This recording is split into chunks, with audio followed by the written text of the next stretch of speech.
This romanticism about a ruthless dictator is... Mr. Spock, we humans have a streak of barbarism in us. Appalling, but there, nevertheless. There were no massacres under his rule. And as little freedom. No wars until he was attacked. Gentlemen. Mr. Spock, you misunderstand us. We can be against him and admire him all at the same time. Illogical. Totally. Welcome back to Chillporial. I am your host, Brian, the Nerdporial Lifeform himself.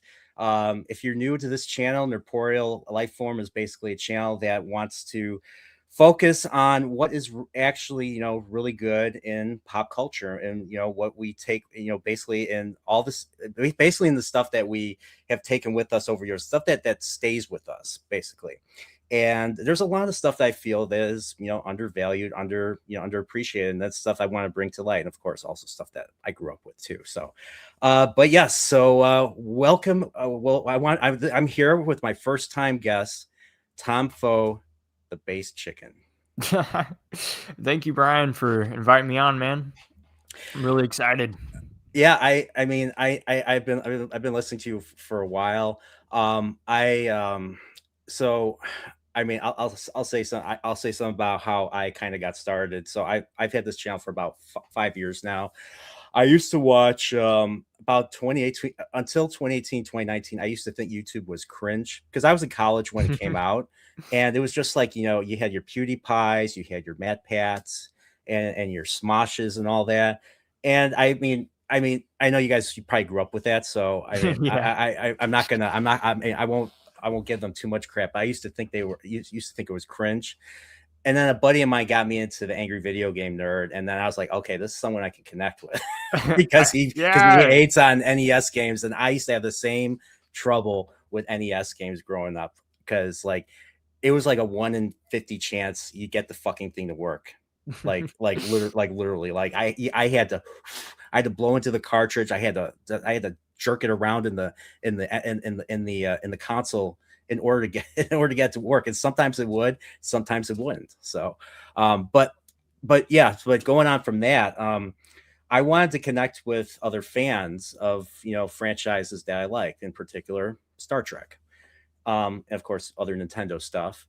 And because I found channels like Critical Drinker, Nerdrotic, Geeks and Gamers. And I kind of started talking to the people in that community, and I was like, you know what, I should start my own channel and start my own conversation. And so I did. And I was able to, ever since I was able to, network out, meet people, have fun conversations about talking about all the things that I like. Because I'll be honest, growing up, I did not have that. I was alone in that regard. I did not, people that were my age did not share the stuff that I like. So it was just something that was very cathartic to me. So, but that's me. And so I've been following, my buddy Foulball Productions, who I also met through that community. I met him they had a meetup in Las Vegas. I actually met him in person. He tweeted your video about, I don't care about what was it? I don't care about people group saying, chat. yeah, the group chat thing. And I listened to it. I was like, wow, this young man's on fire. And we were talking, me and him were talking about you. Nothing bad, nothing bad. I started listening I'm listening to your stuff here. I'm on my monitor here, and then on this monitor, I'm playing Hollow Knight. I'm going nuts playing Hollow Knight, trying to be at 100%. And I think I've given up because I just don't want to. I can't do that heaven stuff where you're fighting a billion battles. And then if you die, you just have to start all over, which was something that was from my era, NES era. If you died, you had to start all over again. And I don't have the patience for that now. But I was listening to your stuff while doing it, and I'm just like, wow, this young man is based.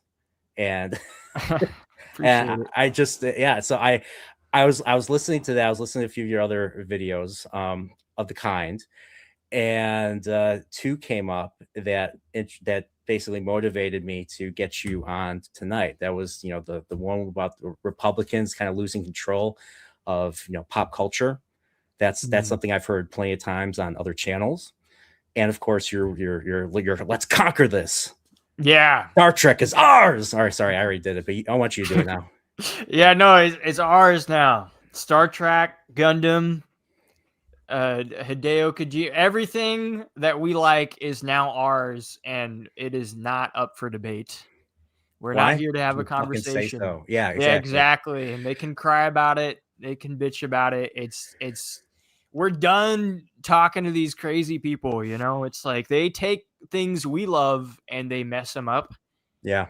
They've destroyed Star Wars. Like, I grew up loving Star Wars, man. Like, the video games, because, you know, with me when I was a kid, that was when the prequels were coming out, and you also had like Battlefront, and then you had KOTOR 1 and 2. Like, it was just nonstop. I used to read the books. I still have comics for Star Wars. Loved it. Disney bought it, was so excited for the new movies. And then I remember opening night, I went with like a bunch of people. There's like a group of like 30 people. We all went to go see Force Awakens, and I was so hyped. And then like 20 minutes into the movie, I was just thinking, I was like, I'm not going to like this. Okay, so that's interesting. That's interesting because a lot of people liked everyone I knew liked The Force Awakens. Everybody fell off with The Last Jedi. See, that's the thing, is everybody did fall off with Last Jedi, but with me, with watching Force Awakens, I could tell what they were doing. Like, because I'm a big cinephile. Like, I'm super into movies and we'll get into that. We got when you said I love movies, I think in that same video I mentioned, I was like, okay, we have to talk. Yeah, no, sorry. I'm a big movie dude. Like, my brothers and I, we collect movies. We have like a huge fucking physical library. Like, I'm super big into movies, but like 20 minutes into Force Awakens, I could tell that they were basically just nostalgia baiting. Yeah. And I was like, fuck this bullshit. I thought it was going to be different, but they're nostalgia baiting. And then I could also tell it was like a remake of A New Hope. Okay, so I'll tell you my issues with the movie with Force Awakens. Mm-hmm. Well, first, the obvious one that ruined it. I knew it right away, and I don't know if people realize this. Han Solo was murdered by his son.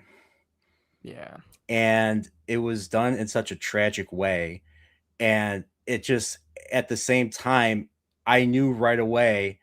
Luke didn't show up. Luke didn't see it. Luke didn't show up. There's not going to be a reunion between those, you know, between the big three, between, you know, Han, Luke, and Leia. Mm-hmm. And I was like, and then at the end of the movie, I somehow knew that Luke wasn't going to say anything, that he's just going to look at her, and that was it. Yeah, that was like the fall off for sure. Because it's just like, dude. And then they did that stupid shit where they had Leia like hug Rey, but she didn't like hug what? It's like, dude, you're gonna hug Chewie? It's like, are you bro, stupid? You've known this chick for like 2 hours. It was the dumbest. They never met. They didn't meet. That's it's the Force. Shut up. Bro, yeah. And then everybody fell off of with Last Jedi. That's what like did it for most people. And I walked out of the theater. Well, I mean, technically the first time I saw it, I watched it all the way through, but I hated the entire thing. And then I had to go see it again, and I just straight up I have a confession to make. I actually initially liked The Last Jedi. Oh my God. Wait, why? I know. Because I was a sweet summer child then. And I was a dumb 33-year-old. So I wanted to like it. That was the first thing. I wanted to like it. I was thinking maybe shut up. Okay, all right. I gotta say hello to the chat first. Okay. We have let's start with the people who came early. So we have Nate Dogg says Tom Pho, one of the best up and comers. Tom Pho, is that a food? No. Tom Pho. Tom Pho. And this is my brother who designed the thumbnail, Dred Roberts. Good job. Great guy. Crangus McBasketball 919. Yeah. Emerald incoming. What does that mean? He always comments on my stuff and says Gemerald incoming. He's an OG. He's Okay. one of the first people. Okay. I'm thinking of the Chaos Emeralds right now from Sonic. And Tom Foe, is that a real person? Yes. Kidding. And Never Goon. I always do that to my guests. You know, make you guys feel good. Never Goon, hyped. Never Goon. I had to look up what that meant. I didn't know what goon meant. What? Never Goon? Bro. I'm an older millennial. What can I say? I learn a lot from you. I learn a lot from you guys. Like I learn, like, yeah. Never Goon's cool. He's an OG too. Okay, Blua Polo 719. We making it to Agartha with this one, boys. What does that mean? Agartha, you got to look up the Agartha memes. It's like the sentient white dude with the blonde hair and like the Monster energy drink. It's a bunch of edit shit. It's memes and stuff. Okay, and then someone I haven't seen in a while, DJ Ryan G. What's up, friend? What's up, buddy? How you doing? Good to see you. And we got did I say Jeremy White? Jeremy White, what's up? Yo, Never Goon. And we got my buddy Matt, Foul Ball Productions. What's up, buddy? And yeah, Gay, really, buddy, really, man. By the way, check out our Chilporio. All right, okay, all right, I sold that. So, and who else? We got wait, I'll get this. Zessamash Helper. Did I get that right? Zessamash Helper. So, yeah. And is that supposed to be Yaku? Is that Alice Cooper? Is that Alice Cooper? Yeah, Cooper Looks like it. Hey, that's not funny. I'm very sensitive about my pronunciation. I'm kidding. All right. Last Jedi was the first Star Wars movie I didn't go to the theaters to watch after I heard about the leaks. Yeah, that was me with the third one. I straight up didn't see that one. Yeah, I watched it a second time. So so what happened with Last Jedi was, okay, well, first Force Awakens. I hated Force Awakens, even though I went to see it like 3 times just to see if my brain was messing with me. The whole thing with Finn, there was a good story there. There was a good idea with Finn. Finn should have not been just bumbling. Finn should not have been this bumbling goon. Yeah, just like kind of like an imbecile. Yeah. Like the whole the thing that started to fall apart. It started strong until Poe Dameron's like, who talks first? You talk first or I talk first? Like that supposed to be funny? Like, I think the big bait and switch for sure was when everybody thought Finn was going to be the Force user, and then it switched to Rey, and I was like, God, what the fuck am I watching when I saw that? Yeah, of course they made him the janitor, and then they like completely they promoted Captain Phasma like she was like this great like she was this great villain, and she was barely in the movie. And then they had this very mid fight in The Last Jedi, and they killed her off. So a shame, because I think Gwendolyn Christie was great in Game of Thrones. If you ever seen Game of Thrones, oh yeah, that's Brienne Tarth. I was pretty big into that. He does it for free. Do I watch Mahler's interviews or reviews? That's the guy who does stuff with Nerdrotic, right? Yeah, I watch their when they do like those panels. I'll watch those when they come up. It's been a minute since I've seen them, but I've seen some of his stuff for sure. I like him. Yeah, he did like a really long. I mean, I don't even know if he's ever completed his Force Awakens. Like he did one like years ago. I haven't watched any of those guys in years. So I heard he did a 17-hour video recently. I don't know on what, but yeah, 17 hours. Yeah, like he did a really long one on The Last Jedi. Then I think he tried to do one on The Force Awakens. I don't know if he've ever finished that, because he goes over everything with like a fine-tooth comb, like insanely really long fine-tooth comb. So but he's really entertaining. Like he's English, and he comes up with some really funny, like he comes up with some really funny stuff. So for the really funny remarks about bad decisions and all that. So I'll have to put that on the backlog.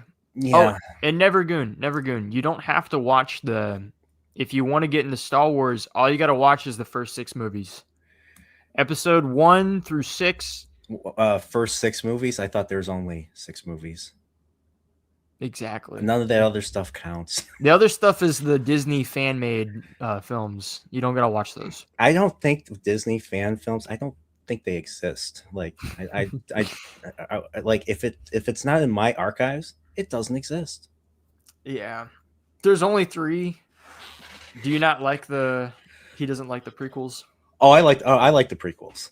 What's funny is me and Matt are the same age, but I actually enjoyed the prequels when I saw them in theaters.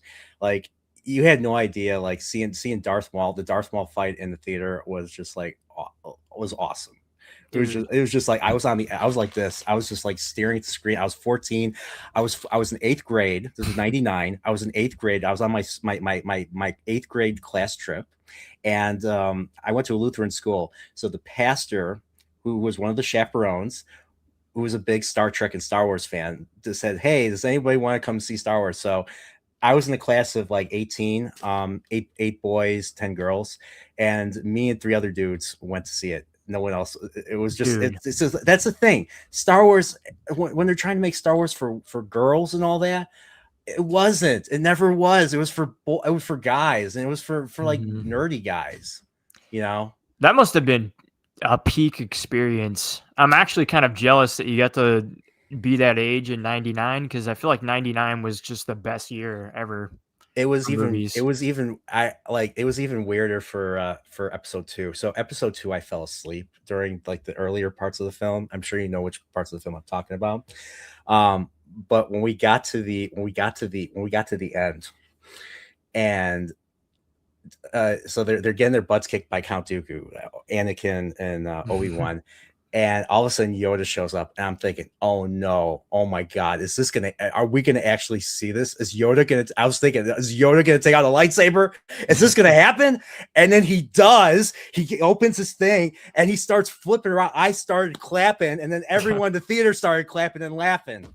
Bro, because I didn't get to see the first and second one in theaters, but I remember when I was a kid, the second one was my favorite because of Yoda flipping around when I was like really little. And people, what's funny is all the old farts, they hated it. They hated it. I'm just like, what? I had no issue with that. I like that kind of saved the film for me, by the way. That saved the film. And yeah, like that one is it's I love it.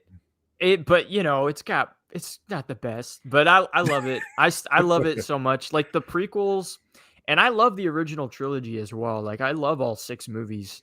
But I think my favorite is probably episode 1. I really like episode 1. But episode 3, I think, is the best. Yeah, Phantom Menace. Okay. What about episode 3? What'd you think? How do you feel about Revenge of the Sith? I think episode 3 is overall the best, like, Star Wars movie in terms of like how it was made. Yeah. And I think like the idea of that movie is just so crazy. Like if you consider the characters, the concept of the story, the pacing, what actually happens, the visual effects they did for the time, the cultural impact, like if you were trying to explain what happens in that movie to somebody who doesn't even know what Star Wars is, it would be the most alien thing. It's like these 2 guys are like brothers who are like monks who are like space wizards. Yeah. One of them's married and has a girl pregnant, and he's not supposed to be married, and he's going to betray everybody, and it's the fall of Rome in space. Yeah. And it's like the most and then it ends with a fight on a lava planet. It's nuts. It is nuts. Now, I was initially, now everybody hated the prequels when they were coming out. Like I just heard nothing but bad stuff from everybody. I liked Revenge of the Sith. The novel is better. The novel? So good. Yes, the novelization. you get like the Palpatine Yoda fight is even more like violent.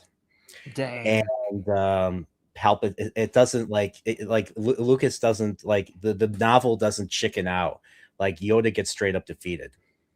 Oh, really? Yeah. Just gets his ass handed to him? Yeah, and we kind of find out we find out, we get some insight why that is.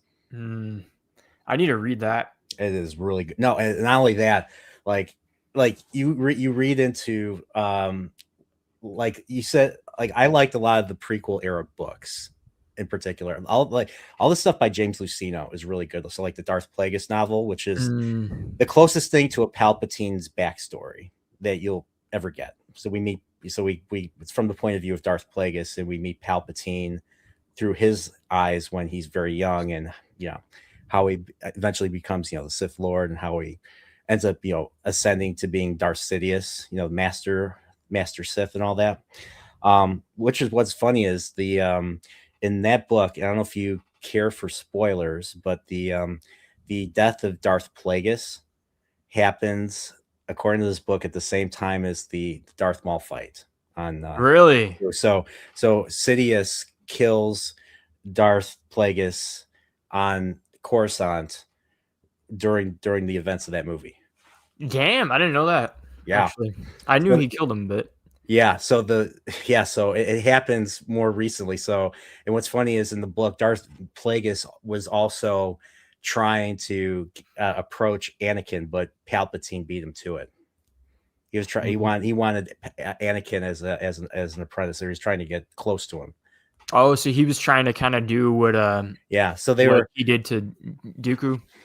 Yeah, or what he well, him and Sidious had the same idea, but Sidious beat him to it, and then Sidious, just like, I learned everything for you, so you're dead. And then fries him and all that. So but like the Plagueis novel takes place in 3 different time periods. It takes place when Palpatine's young, like he's a teenager, and we find out why he's evil. Because he comes from a rich family, and he gets away with everything he does. He never gets held accountable, basically. And he does something to his family that basically earns him, Plagueis's attention, and he takes it upon himself to train him as a Sith. And then they say that the Sith code from KOTOR 2 is said in this book. Dang, yes. Dude, I love KOTOR. I think the one part of the code that I remember is tell me what you love, so or tell me what you love or cherish or want, you crave, so that I can deny you. And it's such a good, it's so good. Dude. That book is great. Like, I mean, that's a great way to get into the prequel era. Then of course read there's Cloak of Deception's another one by him. Labyrinth of Evil is the one that takes place right before Revenge of the Sith. So you get to see the Coruscant invasion and all that. And one detective actually is able to find out that Palpatine is Darth Sidious, but he dies before he can say anything. Dang. Yes, it's wild like that. So it's crazy. I remember the crazy book that I remember reading was the Death Troopers one with the zombies. It's like zombie stormtroopers, but that's not prequel. That's like right after episode 4 or something. But yeah, no, I need to read more of the prequels books. I was super into like Outbound Flight was probably my favorite reading when I was a kid. Mm-hmm. That one was real interesting because it reminded me a lot of in like Star Wars KOTOR 1, there's a companion you have. His name's Canderous. He's a Mandalorian. Yeah. That's where I first heard the name Mandalorian from that game. Dude, that's KOTOR 1 and 2 are my favorite games ever. Like, I love both of them. I played KOTOR 2 before Revenge of the Sith came out, so I got to see the Jedi Purge in that game before you see the Jedi Purge in that movie. Dude, that's crazy. I know if you watch like how like you can look up movie theater releases at the time, and there's like news channels doing interviews. There's like one where there's a guy at a theater waiting to see Revenge of the Sith, and they're asking everybody, it's like, are you a Sith or are you a Jedi? And he's like, neither. I'm a gray Jedi. He's like, play Kodar 2. A gray, I don't know what a gray Jedi is. Like there's either the Force or the dark side, basically. Mhm. And the dark side's just basically a perversion of the Force. There's no light side of the Force, it's just the Force. That's why I never hear light side of the Force in the movies at all. Yeah, he was just trying to be edgy, but he shot out the game, so he got to play it before the movie too. But yeah, in the first game though, Canderous, if you talk to him a lot enough, he'll tell you different stories, obviously. And one of them, he talks about how they went to he was traveling with a group of Mandalorians and they went to the edge of the galaxy and they actually almost left and went to a different galaxy, and they meet this entity that nobody can describe. It's like something nobody's seen before, and it almost kills all of them. None of their weapons work on it. And that story, it reminded me a lot of the Outbound Flight book, because it's about traveling to the distant part of the galaxy and stuff. The frontier. Yeah, it's the far reaches. So I really like Star Wars, and I like the Clone Wars, the OG animated, and then I like the CGI animated ones too. I feel like so you like the micro series as well as the CGI oh yeah, Clone dude, Wars? the micro series. I remember fucking watching I was at the mall one time, and it was on this was a long time ago, probably before Revenge of the Sith came out yet, and it was playing on a TV at this mall, and I just stood there for 2 hours watching them play. It was awesome. I have a confession to make. I did not watch those because the micro series came out in between episodes 2 and 3, whereas the Clone Wars, where the animated the Clone Wars came out 2008 and after. Mhm. So I did not see those right away. My friend had the DVDs, and he finally got me to watch them years after I saw Revenge of the Sith. And I'm watching them, and I initially saw commercials for them, and I thought it was ugly. I thought it was ugly in animation originally. I know. So I watched them. I my friend showed me them. I was watching them. I'm like, no, you know what? This is really cool. I'm liking the choreography. I'm actually liking the animation. The Gennady Tarkovsky, Tarkovsky animation. Legend.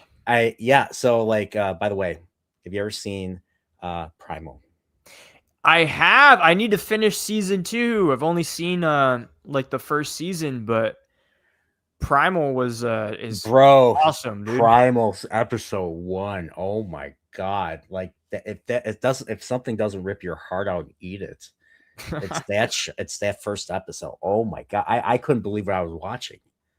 Dude, yeah, I really like his all of his stuff. Even Samurai Jack. When he got to finish Samurai Jack, I was I was so hyped for that shit. And even though the ending was kind of a little, it wasn't everything I wanted, I felt like that season was fire. But hit him with Primal, and I think he's making a new movie too. It's about a dog that it's a dog that's it's gonna get its nuts off or something like that. It's gonna get fixed. Oh. And so it doesn't want to get fixed, and so it goes. I don't know, but that's a new movie he's making. It's about that. So was he gonna kill a bunch of people? I don't know what he's gonna do, bro. I think he's gonna run away, or some crazy shit's gonna happen. But or he's gonna witness some terrible thing. Sorry, I don't know, man. Who knows? But yeah, no, the OG Clone Wars. Did you ever watch the 3D ones, the show? The movie was weird. I didn't like the movie, but. Yeah, the movie. I actually saw the movie in theaters. So I was still in college. I was coming home from my summer internship, and it took me forever to get there. So I was late for the movie because I'm in Chicago. I'm taking I'm coming from the west suburbs. I'm trying to take the 290 Interstate 290 going east, which takes you directly to downtown. That is the worst expressway in Chicago. Never drive on that during rush hour. So okay, even now. And so, but I was late for that, and I watched it, and I didn't I'll be honest, the Ahsoka character, took some getting used to. Yeah, the movie was definitely, even as like a kid, it was kind of like weird. But the show, when the show was coming out on Cartoon Network, it was like the main. Like, dude, Cartoon Network back then was just fire. It had like a decade of just good shows, and that was one of them. I was gonna ask because I mean I was already an adult by then, so I mean I know like my buddy has kids and they watch Adventure Time. That's one show that was on Dude. Cartoon Network that everybody talks about, and I see a lot of memes on. So, I don't know if I should say this, but I'm gonna say it. Adventure Time is low key like my favorite show. I know that sounds weird, but when it came out, I was like 12, and this girl I was like in love with, she was super into it, and I got super into it because of that. And I watched the entire thing all the way to season 10. And honestly, I would say it's actually really good up until like the very last episode. Because the last episode they copped out and made everybody like gay and lesbian, and Really? yeah, they made Princess Bubblegum and the vampire chick, what's her name? Starts with M. Forgot. But they made them both lesbians, and yeah, but the whole show is like good because it's this kid named Finn. He starts out at 12. So I'm 12, I'm watching it. He's got this dog that has magical powers. And it's just them being bros, and they're just Marceline. There we go. Yeah, Pendleton Ward, dude, is fucking. He is a soy ass motherfucker. I hate him. But the show was like good because I like the stories that they had, and it's basically just this kid Finn, and he's trying to be a hero. He's trying to be good. He's trying to like fall in love and all this stuff, and he keeps just getting fucked over. Like over and over with relationships and stuff like that. So I actually really like the Adventure Time show. I know it has a lot of woke stuff in it, especially after like season 5, they kind of start slipping in stuff here and there, but Yeah. I still like the show a lot. And I still have like a bunch of the seasons on DVD. I remember seeing like because when I was living in Central Illinois for work, I'll get into that. So like I know I was talking on Discord how even I, you know, as an older millennial had some of the similar issues that Gen Z has been going through with jobs. So I ended up, you know, I didn't get a job right away out of college. I ended up moving 3 hours away to Central Illinois for my first job. And that's where I was watching Clone Wars. That's where I was watching. That's where I got hyped for, you know, especially when I was living down there. I remember I think it was at San Diego Comic-Con, season 5 of Clone Wars. They showed the trailer for it, and they show like, you know, Palpatine coming out and fighting. I was like, oh, this is going to be good. And so, and I remember seeing like, you know, I remember seeing all the commercials. There's Adventure Time. What was this? Ben 10's another one, I think, was another one that was out at the time. Ben 10 was pretty popular. Regular Show was pretty popular. Like Regular Show, Adventure Time. You ever watch Toonami? Toonami back in the day, yeah, on Adult Swim. Yeah, I used to use those. Okay, let's name some shows. Gumball is fire. I love Gumball. Never Goon. What's Gumball? What's Gumball? That? The Amazing World of Gumball is like this Cartoon Network show, and I don't even know how to describe it. It's just a bunch of random cartoon characters, and it's fucking hilarious. And it's actually like not woke most of the time. Like they kind of make fun of like liberals. So no, like girl bosses or. I mean, his mom. You could argue and say she's kind of like that. Like they do the typical like the dad's an idiot.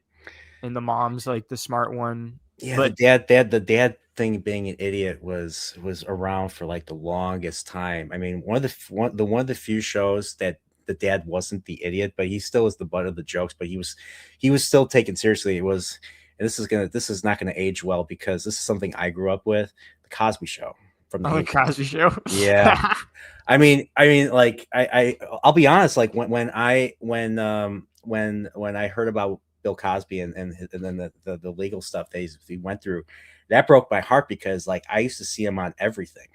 I mean, because the Cosby Show started the year I was born. I was born in 1984, same year as the book. Yeah, Big Brother. You know what can I say?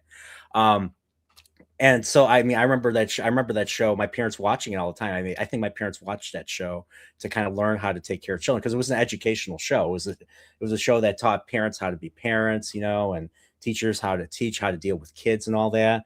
And I mean, I rewatched it recently. It's a really good show. I mean, it's like you're like, you know, you watch that and you're like, what happened?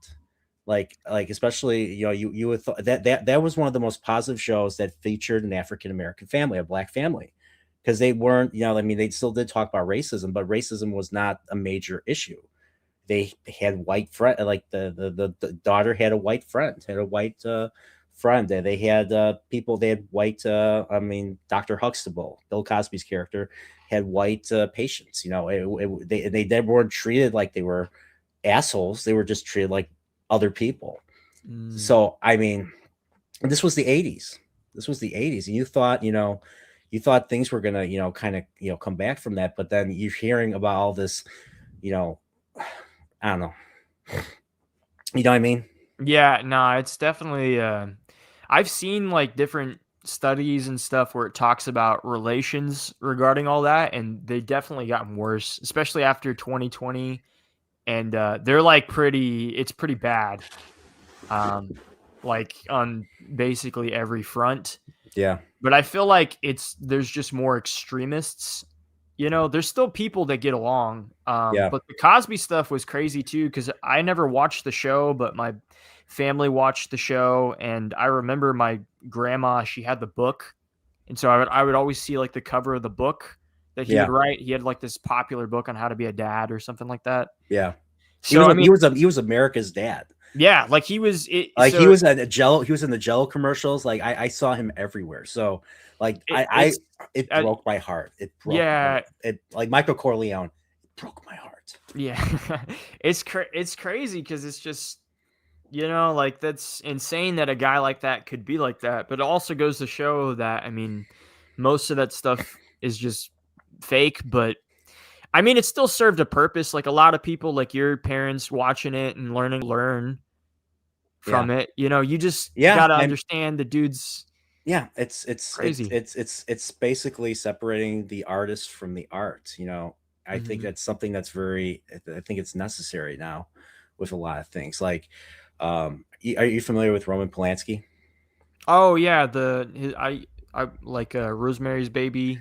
Rosemary's Baby, and he did the Pianist. That's the Holocaust movie with Adrian Brody, where Adrian Brody's basically trying to, you know, he's trying to evade the Nazis in Warsaw, and he ends up getting like there's a whole bunch of memes. There's like when he has his hands up at the end of the movie, and they're shooting him because he's wearing a Nazi gave him his coat. He's like, I'm Polish, and there's like a billion memes on Adrian Brody having his hands up. So I can't think of anything, but I wanted to bring up. I was going to ask you if you've watched any old, like I know we talked about the Cosby Show, but have you ever watched anything older, like All in the Family? Like All in the Family, isn't that the one where it's like the I'm pretty sure I have. It's the one where he's like, I'm gonna beat my wife or something like that. No, you're probably thinking the Honeymooners. Oh wait, no, you're thinking the Honeymooners. All in the Family is the one with Archie Bunker and the Bunker family. Rob Reiner. Rob Reiner is the meathead. He's the son-in-law. So Archie is the conservative. Is the conservative patriarch of the family, and his wife is the dingbat. And his daughter is the little Goyle, because this takes place in Queens, and her husband. So her husband is liberal, and they get into constant arguments in every episode about whatever issue of the early 1970s it was. So like there was an episode where they were arguing about like Watergate, because Watergate was, you know, a big thing, you know, in 1974, and of course there was another episode where, believe it or not, they have a swastika. The house has a swastika painted on it on their door, and that episode was actually one of the few that was actually very the end of that episode was um usually a episode of a sitcom ends with, you know, like a final joke and everybody claps and then you see the credits basically. This particular episode ended with silence because the guest character was killed. Oh, There was an episode where they're dealing with like a neighborhood like neo-Nazi gang, and then there was this Jewish like Hebrew Defense League or something. That guy yeah. comes over. It's the guy that comes over, and he's like, "We'll defend you. We'll defend you." You know, they obviously think you're Jewish, and he's like, "Whoa, we're not Jewish." And then they, you know, so the whole time, you know, they're waiting for the police. The police don't show up, and this Hebrew defense guy is just like, "We're still gonna have to defend you." And then all of a sudden, like, you know, the another guy comes. He's like, "Oh, those supremacists found out that that they have the wrong house."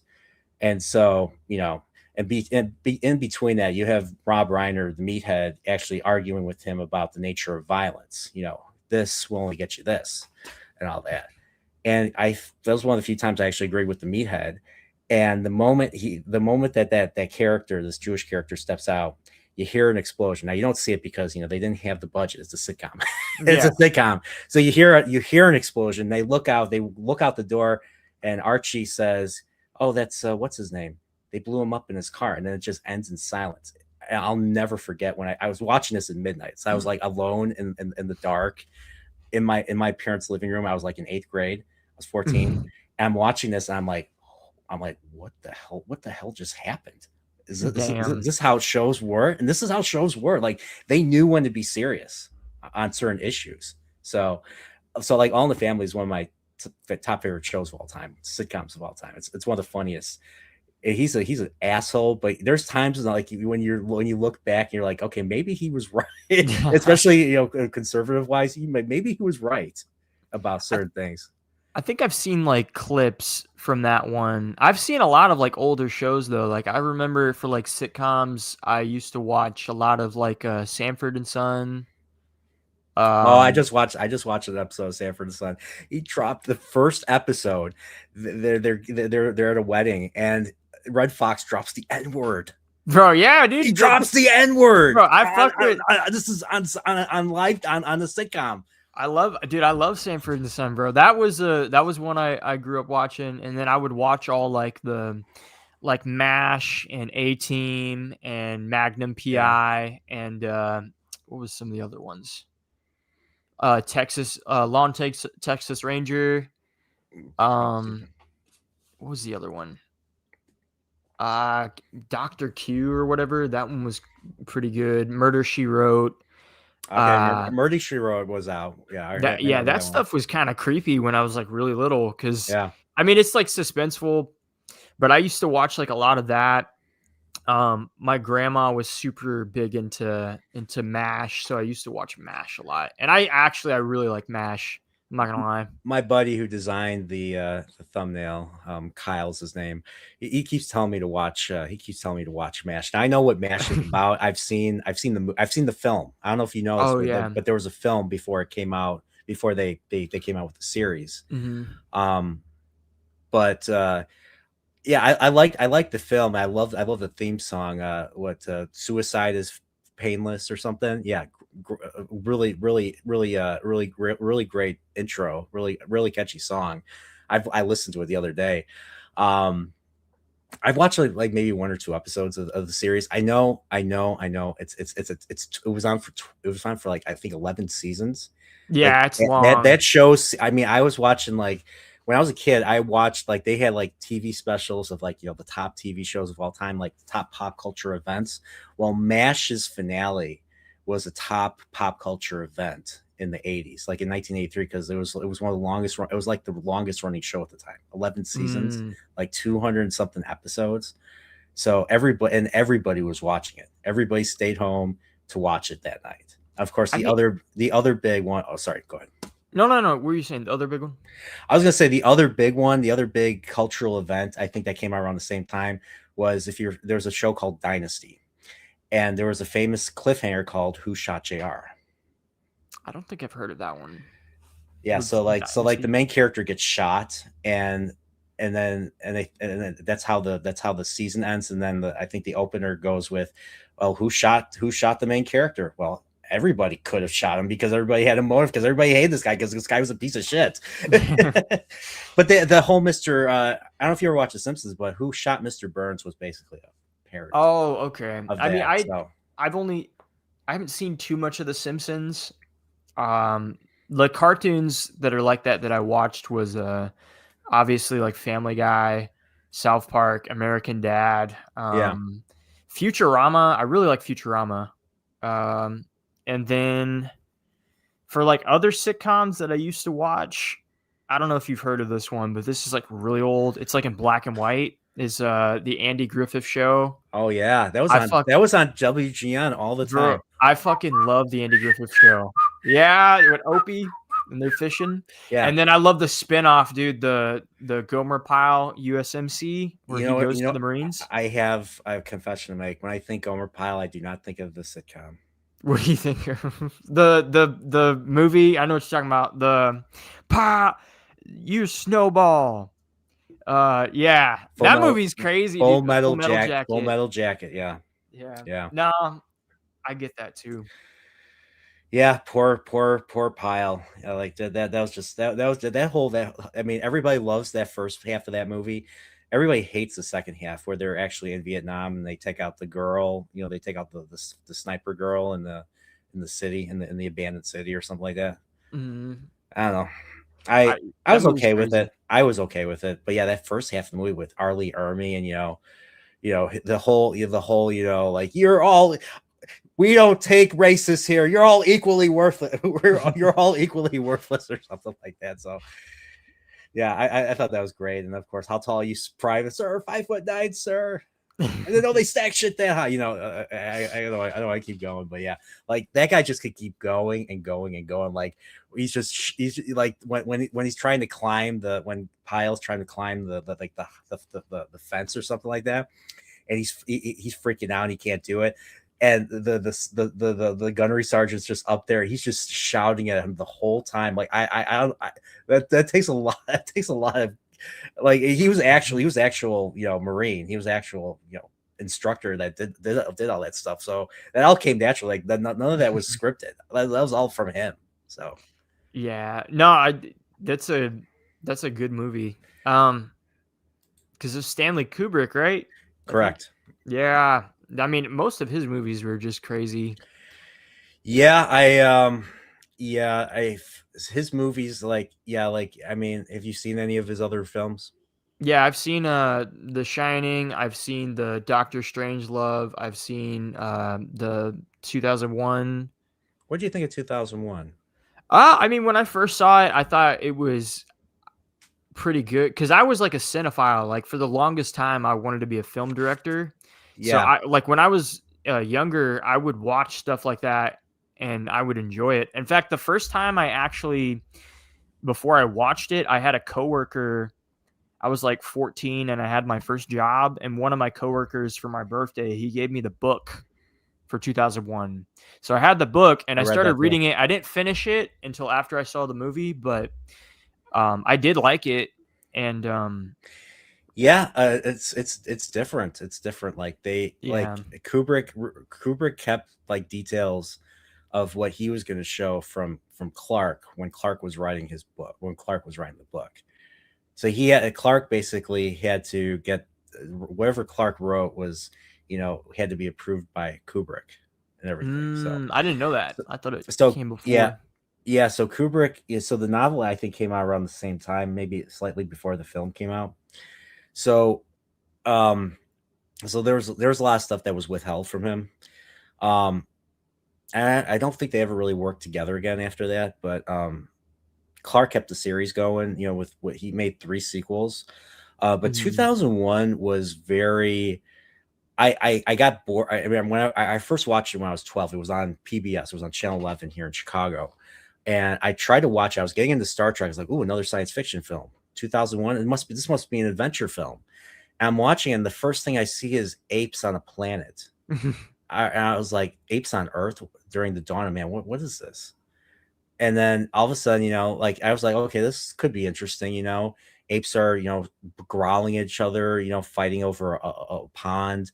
A leopard comes out and kills one of them, or tackles one of them, or what it looks like.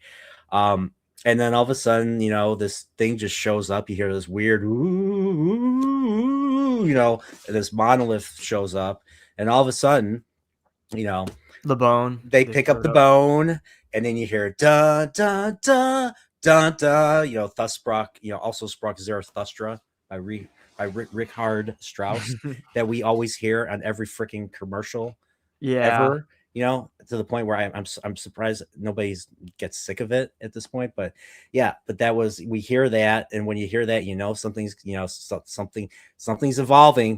Because all of a sudden, he's grabbing. He knows how to grab a bone, and he knows how to kill.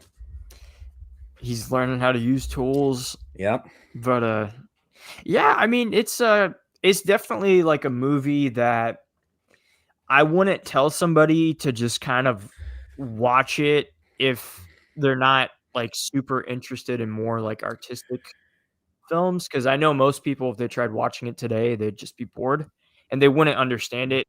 So, Yeah. like, I wouldn't tell them to waste their time because they're not going to pay attention. They're just going to be on TikTok half the time. Fucking. And then they're going to be like, what the fuck's going on? I don't know what the fuck's going on. It's like, well, because you're on TikTok with your brain fried, smoking your weed pen, dumbass. Like, you're not going to know what's going on.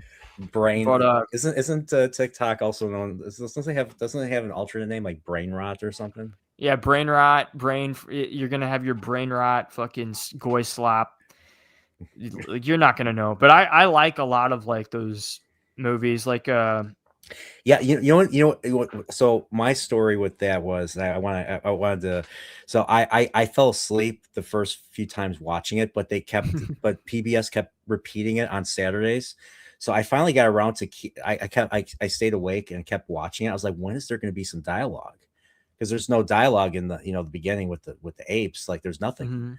So, and then after that, I was like, okay, good. They're in space now. All right, great. And then we get 5 minutes of da da da da da da da da da da da da da da da da. I'm like, what's going on You're here? I'm like, like, what's going the on here? fuck? So, and then we finally get to the space station, and I'm like, I have the volume up, and I can barely hear the dialogue. And this is, I'm watching this on TV, so I can't really rewind it, and I can't put on like captions or subtitles. So I literally had to do something that my parents always told me never to do as a kid, like go sit up right in front of the TV. Like my parents would be like, get the fuck back, get the fuck back. Don't walk, don't sit right by the TV. And I had to do it because I couldn't hear what they were saying, and I had no idea what was going on. So but what really got me interested was the HAL stuff. When we get to the the discovery and all the stuff with HAL, then it turned into a horror movie. It got terrifying. It got scary. Like the scene where HAL kills the three hibernated scientists. There's no music. You just hear sounds and beeps, and that's it. And then it goes silent, and it goes silent. And it's just, and you just see life signs terminated, and the sign is the indicators blinking and blinking, and there's no sound, and it's so off-putting. And it's the same with and just the whole idea of especially when when Keira Delay's character is the only one left, and I'm putting myself in his position. Like you're thousands, you're million, you're I don't know how far. Like you're in between Mars and Jupiter. Yeah, you're basically you're billions of miles away from everybody. You have no contact with anybody else, and you're stuck with a mad computer. Let's be politically correct here. You're stuck with a mad computer that won't let you in the ship and all that. And I thought it was very, very, very compelling. It got very interesting, and I couldn't stop watching it. And of course, then you get the whole, of course he gets back in. It was really cool. He shoots himself into space.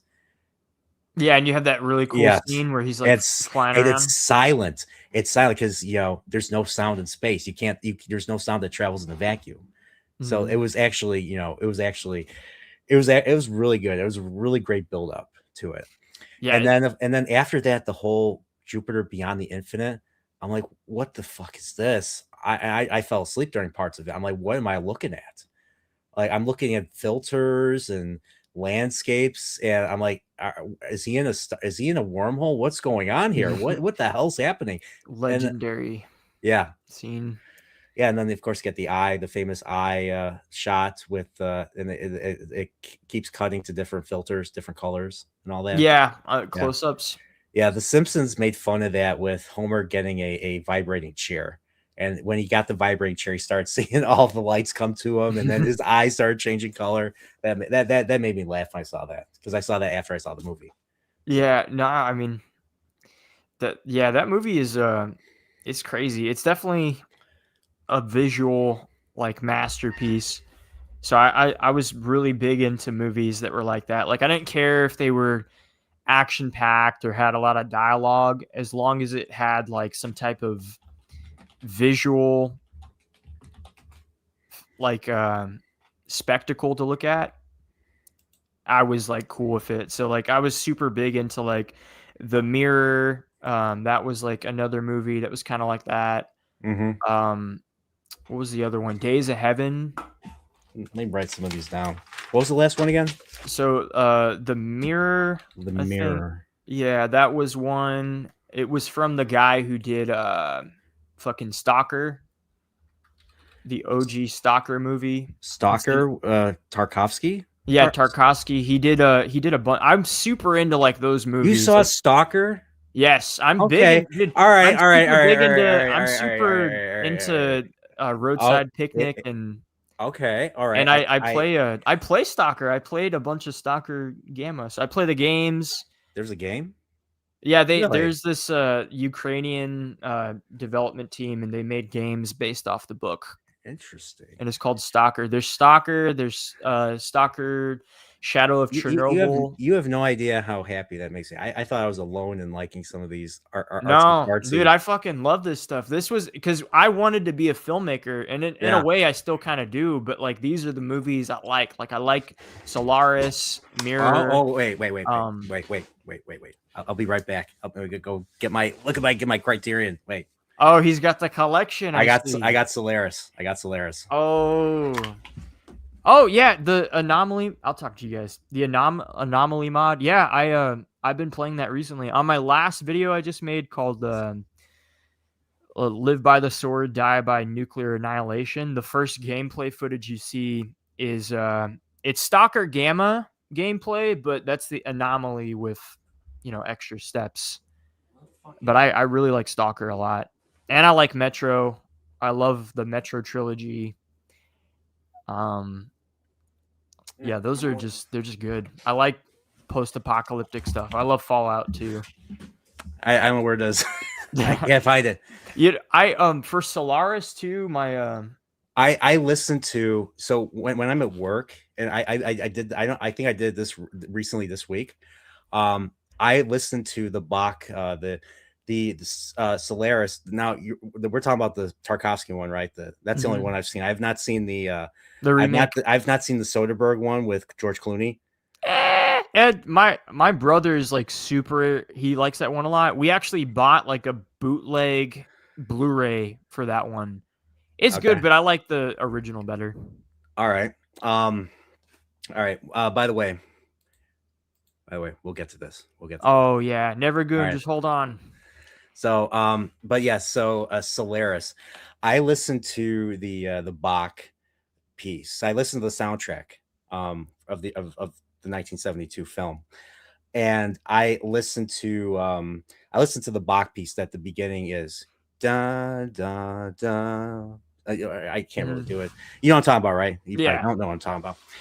But it plays the Bach piece, and then it plays the very, very final creepy musical segment.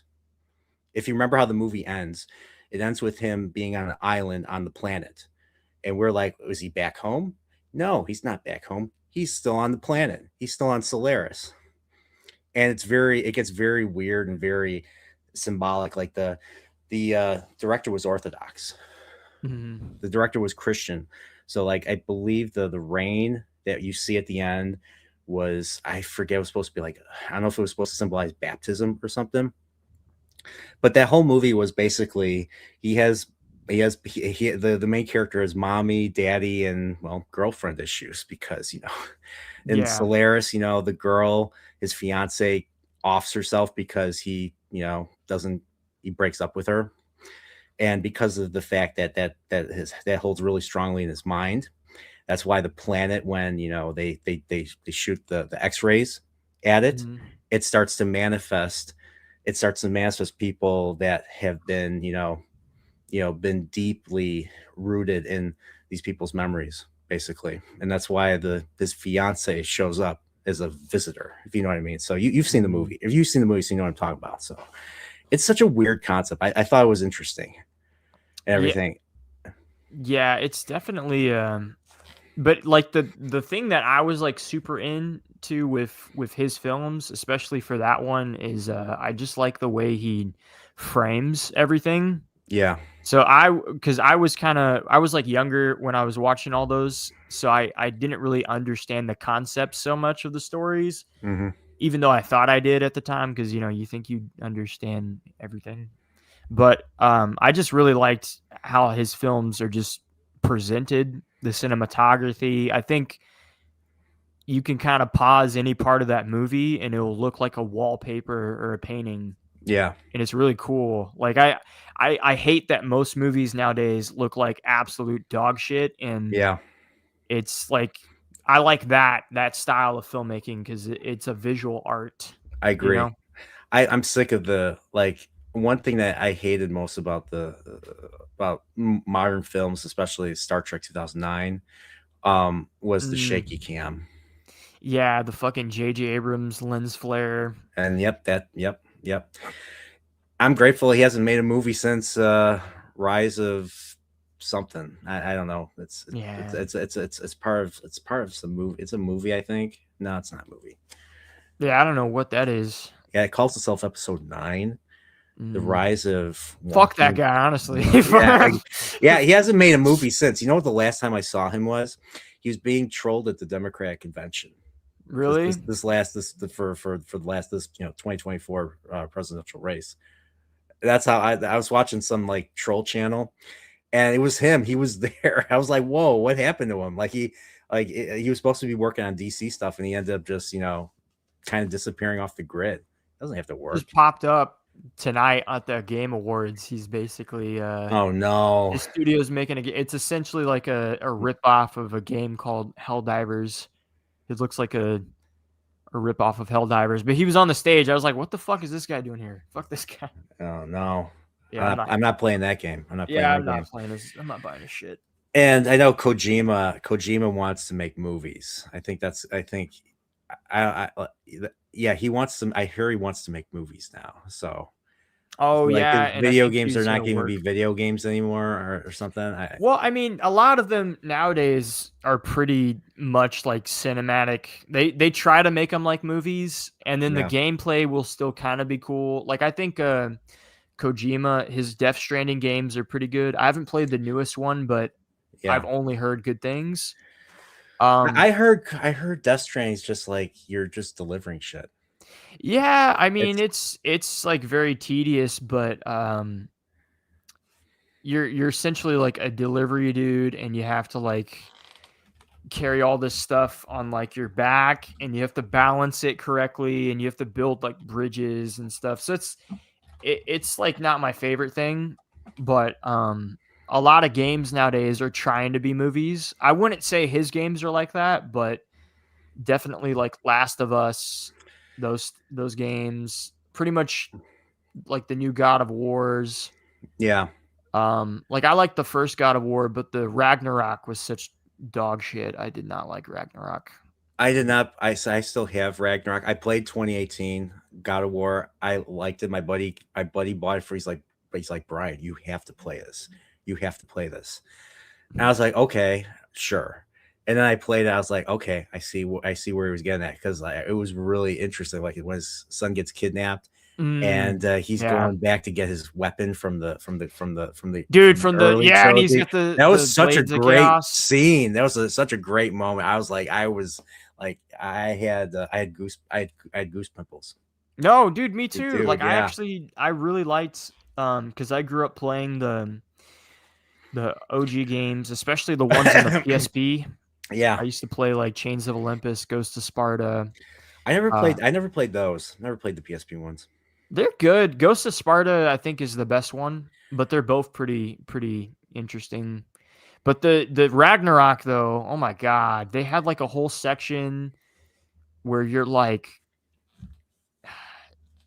with like the son, and he's with like this little black girl, and you're doing like these puzzles for like 2 hours, and you can't skip anything, and it's just boring, dude.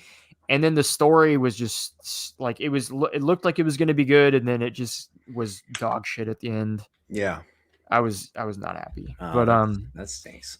It's part of my backlog. Like the reason why I haven't played is because I've seen nothing but like negative views on it. So it's like it could have been good, but they put stuff in it, and the reason why they put certain things in it is because recently the game industry, they've been doing this thing where to get more like funding through like mega corporations like BlackRock or Vanguard, they have to add more woke stuff into their games, essentially. Yeah. And they started hiring these companies to do. Sweet.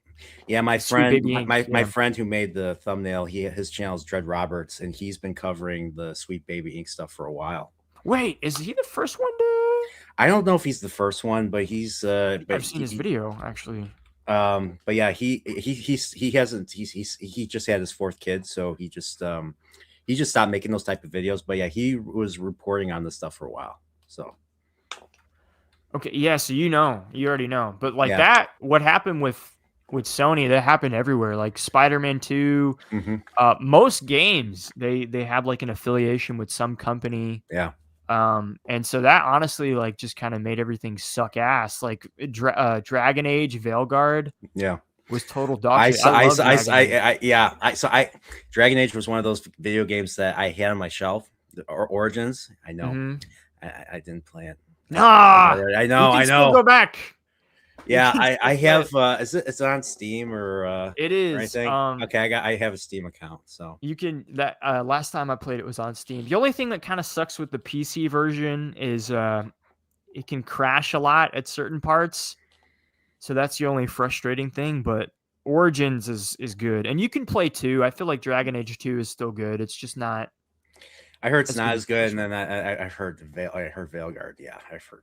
Yeah, I watched you covering that. So yeah. Yeah, I was like so mad, but I mean, like most games, they just suck. So when I find a game that is actually like interesting or cool, and it doesn't have as much woke shit in it, I'll like it. Like I think the 3 games that looked cool from the awards tonight was the Star Wars Fate of the Old Republic, because that's the guy who created Knights of the Old Republic.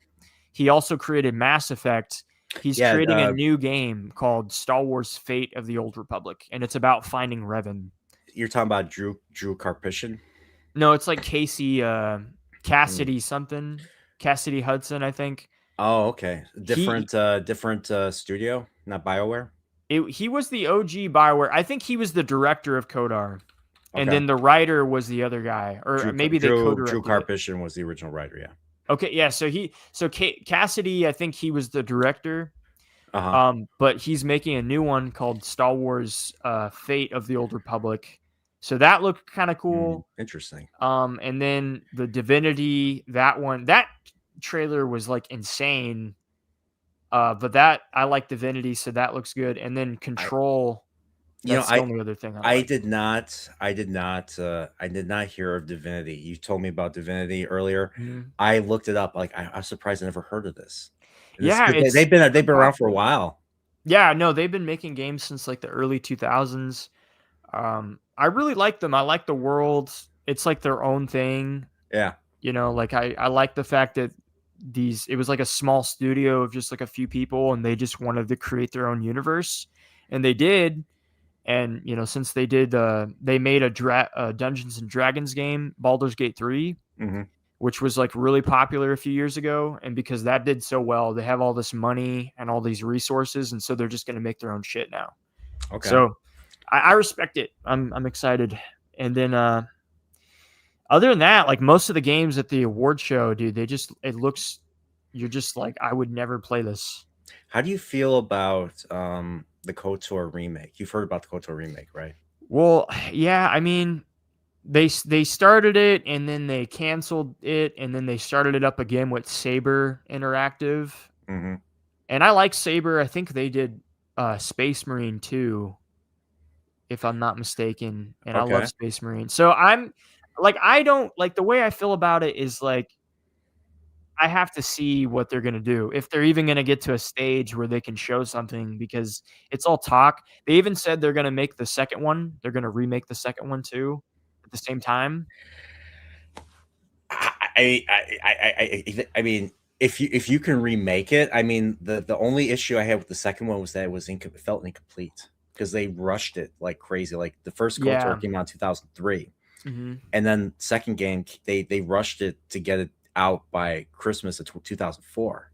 Yeah, That's crazy. Like less than a year. yeah, and I mean, I know it was two different studios. Obviously, BioWare did the first one, and Obsidian did the second one. Mm-hmm. But I don't think Obsidian started it that much before the first game came out.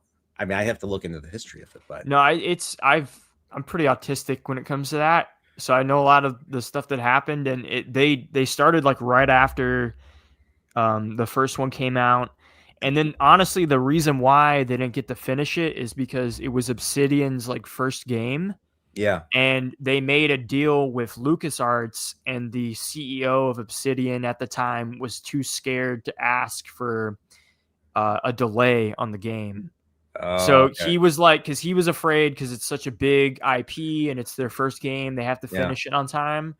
Well, And didn't so they he didn't they do didn't ask. Fallout? Didn't they do like the early Fallouts? Like Yeah, they- Fallout 1? well, or 'cause they had Obsidian- people, or they had people from Yeah, because it was Interplay. That Yeah. the people who made Obsidian used to be Interplay, and they did Fallout 1 and 2, and then I think Tactics.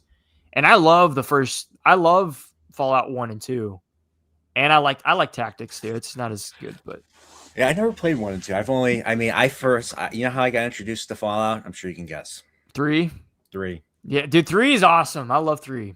Yeah, my buddy bought it. I'm like, I never heard of Fallout. And then we were watching them, and I was like, oh, it's also by Bethesda. Wait, have I played some by Bethesda? Yeah, I played Morrowind Morrowind's awesome. and Oblivion. So Love yeah. Oblivion. That's my third favorite game. Is Oblivion. Oblivion. I love it. I'll be honest. Like, I mean, I played Skyrim. You know, I bought a big screen TV. Not this one, but I bought a big screen TV just for the sake of playing Skyrim when it came out in 2011. When I was living in Central Illinois. When I finally had a job that when I graduated college for, I had this thing called money. Yeah. And I was like, I'm going to buy this big screen TV. I'm going to buy this game. I'm going to play it, and all that. And I'm playing Skyrim. I'm like, I like Skyrim. It's fun. It's really cool. But I liked Oblivion more. I liked Oblivion's story more. Yeah. I like the Assassin's Guild, the Dark Brotherhood. Was much better written and much more interesting. And I like the story of you finding the illegitimate son of of Emperor Patrick Stewart, and then the whole going into Sean Bean. Yeah, I couldn't believe it. I played through like basically the OG, because I know they remade it this year, but like 2 years ago or last year, I played through like all of Oblivion. I did all the side quests, all the DLC again, because I like replaying those. But I mean, I love it. I love Morrowind. I love Oblivion. I love Skyrim, but Oblivion's where it's at for me. Yeah, Morrowind I got into because my friend. So I was lucky enough to find a friend group, like senior year of high school and going to college, because I didn't really have friends before that, and he was the one that told me about Morrowind and how you could do whatever you want, which was totally like like I couldn't fathom that because I grew up on Zelda. I grew up on Mario. I grew up on like mainly platformers. You know, so playing an open-ended game where you could beat the game and keep playing it was just like it just made no sense to me. And so I'm playing it, and my friend's like, you know what I also do? I go on genocides. I just kill everybody, and you could do that. You could kill everybody in Morrowind. Like you could kill everybody, even the god Vivek. Yeah, you could do it straight up if you wanted to. There's people that get to him within like 7 minutes, and it's crazy. I like the freedom and the choices. That's what I really like, especially. But Oblivion or Morrowind's crazy. You could become like a alchemy god and shoot the sun at people. It took me a long time to figure out how to level up, and then I was like, oh wait, you can go find people that are like masters of a particular skill set, and then you could start buying like skills and all that. So I started doing that. I became OP, and I was like, I managed to like once I beat everything that I wanted to beat, I would just go and kill, and I had the DLC. I still have my Morrowind poster right here. Like that poster. Oh, that's awesome. That poster has been on my wall for like because the game, the Xbox 360 or the Xbox, the original Xbox Game of the Year version came with the map of Morrowind, and it has the 2 DLCs. It has the Mournhold on the bottom left right there. So it's basically just an enclosed city, and then you have Solstheim, the island where Blood Moon takes place, and of course they brought that back in I think Skyrim. Yeah, and I'm like, this is nothing. Wait, this doesn't look anything like the Solstheim I remember. So I was a little annoyed, but that's just me. They made it way more mountainous. It should have just been like frozen tundra. Yeah, it was like all ashy. And but yeah, no, I like Bethesda games a lot. I even kind of liked Starfield, but Starfield isn't good. I heard it was effing boring, and then of course, I mean, I haven't played it. It looked interesting, but the story isn't good. The quests are bad. They're just not good. So has it ever like gotten better? Like I heard No Man's Sky has gotten like way better since it came out. I mean, they were like kind of counting on modders to save it, and in a way they did. And then they put out this DLC, and the DLC was just ass. Like, their game's pretty much just dead in the water. Do you think Bethesda's just kind of like hopeless at this point? Like I'm curious, like with what happened with Starfield, at Elder Scrolls 6, which I think is their next project. Yeah, it's gonna suffer from mediocrity. I don't know, because Starfield, like this comment's like perfect. It's like Starfield's like a mile wide but an inch deep.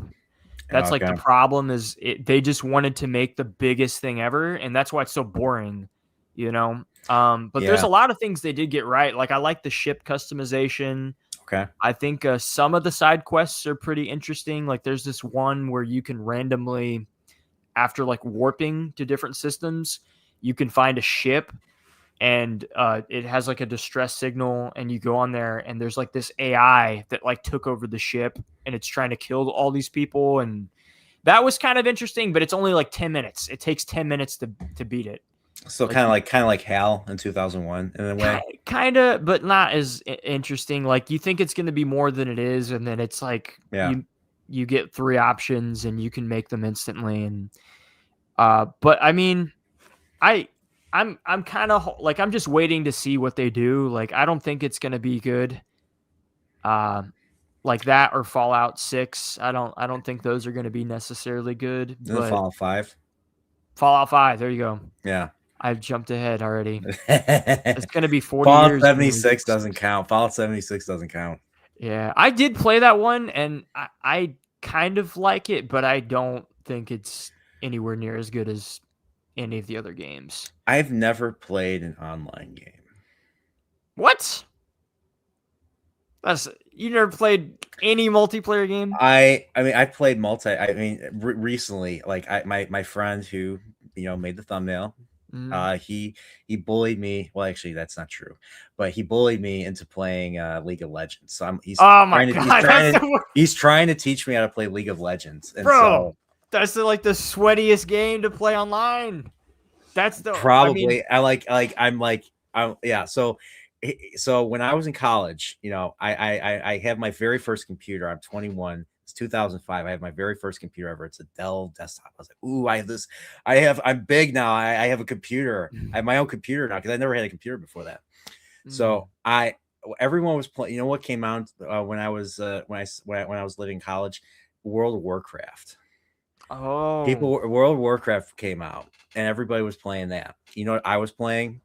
I was playing all the JRPGs I missed out on the Super Nintendo on my Super Nintendo emulator. So I was oh, playing Chrono Trigger. I was playing Final Fantasy 6 you and playing Earthbound? 5. I didn't play Earthbound until I got my until I got it on the Wii Virtual Console. Oh, okay. And then I put then on the Wii U, they came out with Earthbound Beginnings, which is basically Mother 1. So in Japan, Earthbound's called Mother. Earthbound's called Mother 2, actually. It's because it's the second game. And And then Mother I'm 3 is like still waiting the for Mother 3. Where the hell's Mother 3? well, didn't they make it, but it's like getting translated? It's like It got fans are trying to translated. It got translated for it was originally a Nintendo 64 game, and then they decided to make it a Japan only Game Boy Advance game, and they never released it here. They never released it. We're still waiting for it. I mean, they released the first two Mothers. Why not release the third Mother? Call it Earthbound 2 or something. Yeah, I mean, I think I remember watching like YouTube videos on it. I'm pretty sure you can like download it like off a ROM site or something like that, but it's not Oh going to yeah. be an official release. Oh yeah. Oh no, it's definitely out there, and yeah, it's not an official release. And I mean, there were fan made releases of Mother 4. Like some people, excuse me, some people made Mother 4, and then Nintendo I think sent them like a cease and desist and all that. Oh yeah, dude, Nintendo's Yes. they're gangsters. They're like the Yeah. mafia. Yeah, like for the longest time now, I'm a big now currently my favorite series to play. And if I don't know if you ever played Metroid. I played Prime on the GameCube. Okay, Prime is like a great game. Mhm. I played my friend who got me into Gundam pointed me to a fan-made project by Dr. M64. It was called AM2R, another Metroid 2 remake. And he basically took the game Metroid Zero Mission and basically made a version using that template to remake the Game Boy Metroid 2. Mhm. And it is fantastic. And I like that. And this came out a year before Nintendo came out with its own Samus Returns, Metroid 2 Samus Returns on the 3DS. Dang. Yes, and this guy worked on this for 10 years. Like this guy worked on that game for 10 years by himself. And then he finally releases it, and then everybody's reporting it. IGN's reporting it. All the game journalists are reporting it, opening up their mouths, and then Nintendo basically says, you got to take it down and all that. So, but it's out there. I mean, It's still out there. That's crazy. No, but that's crazy. He actually was able to finish it. Yes, pretty much. Like, yeah. I hate when people make games like that and then they don't get the finish. Like there was a team of people that were remaking Star Wars KOTOR.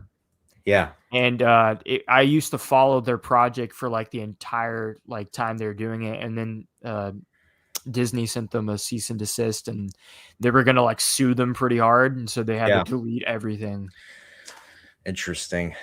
I got a question for you. Now, I asked my buddy to make. I think I asked my buddy to include Neo and the KOTOR planet. I think this one's Terrace. Yeah, the first planet. Yeah, the first planet. Do you have a favorite planet in KOTOR?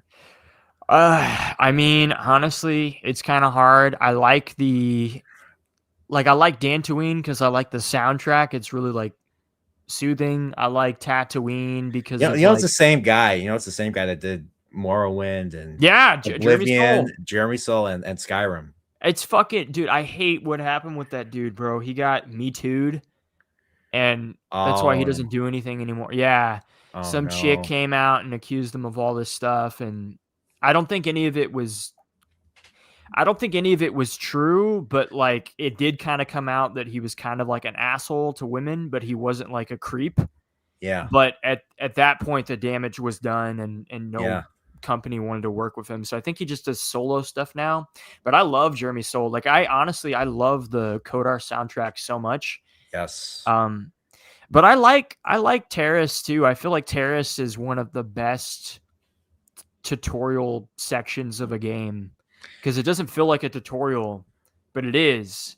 Because it continues the stuff from the main ship at the beginning. Yeah. It introduces you to like questing and the way it's structured. It's like the perfect starter planet.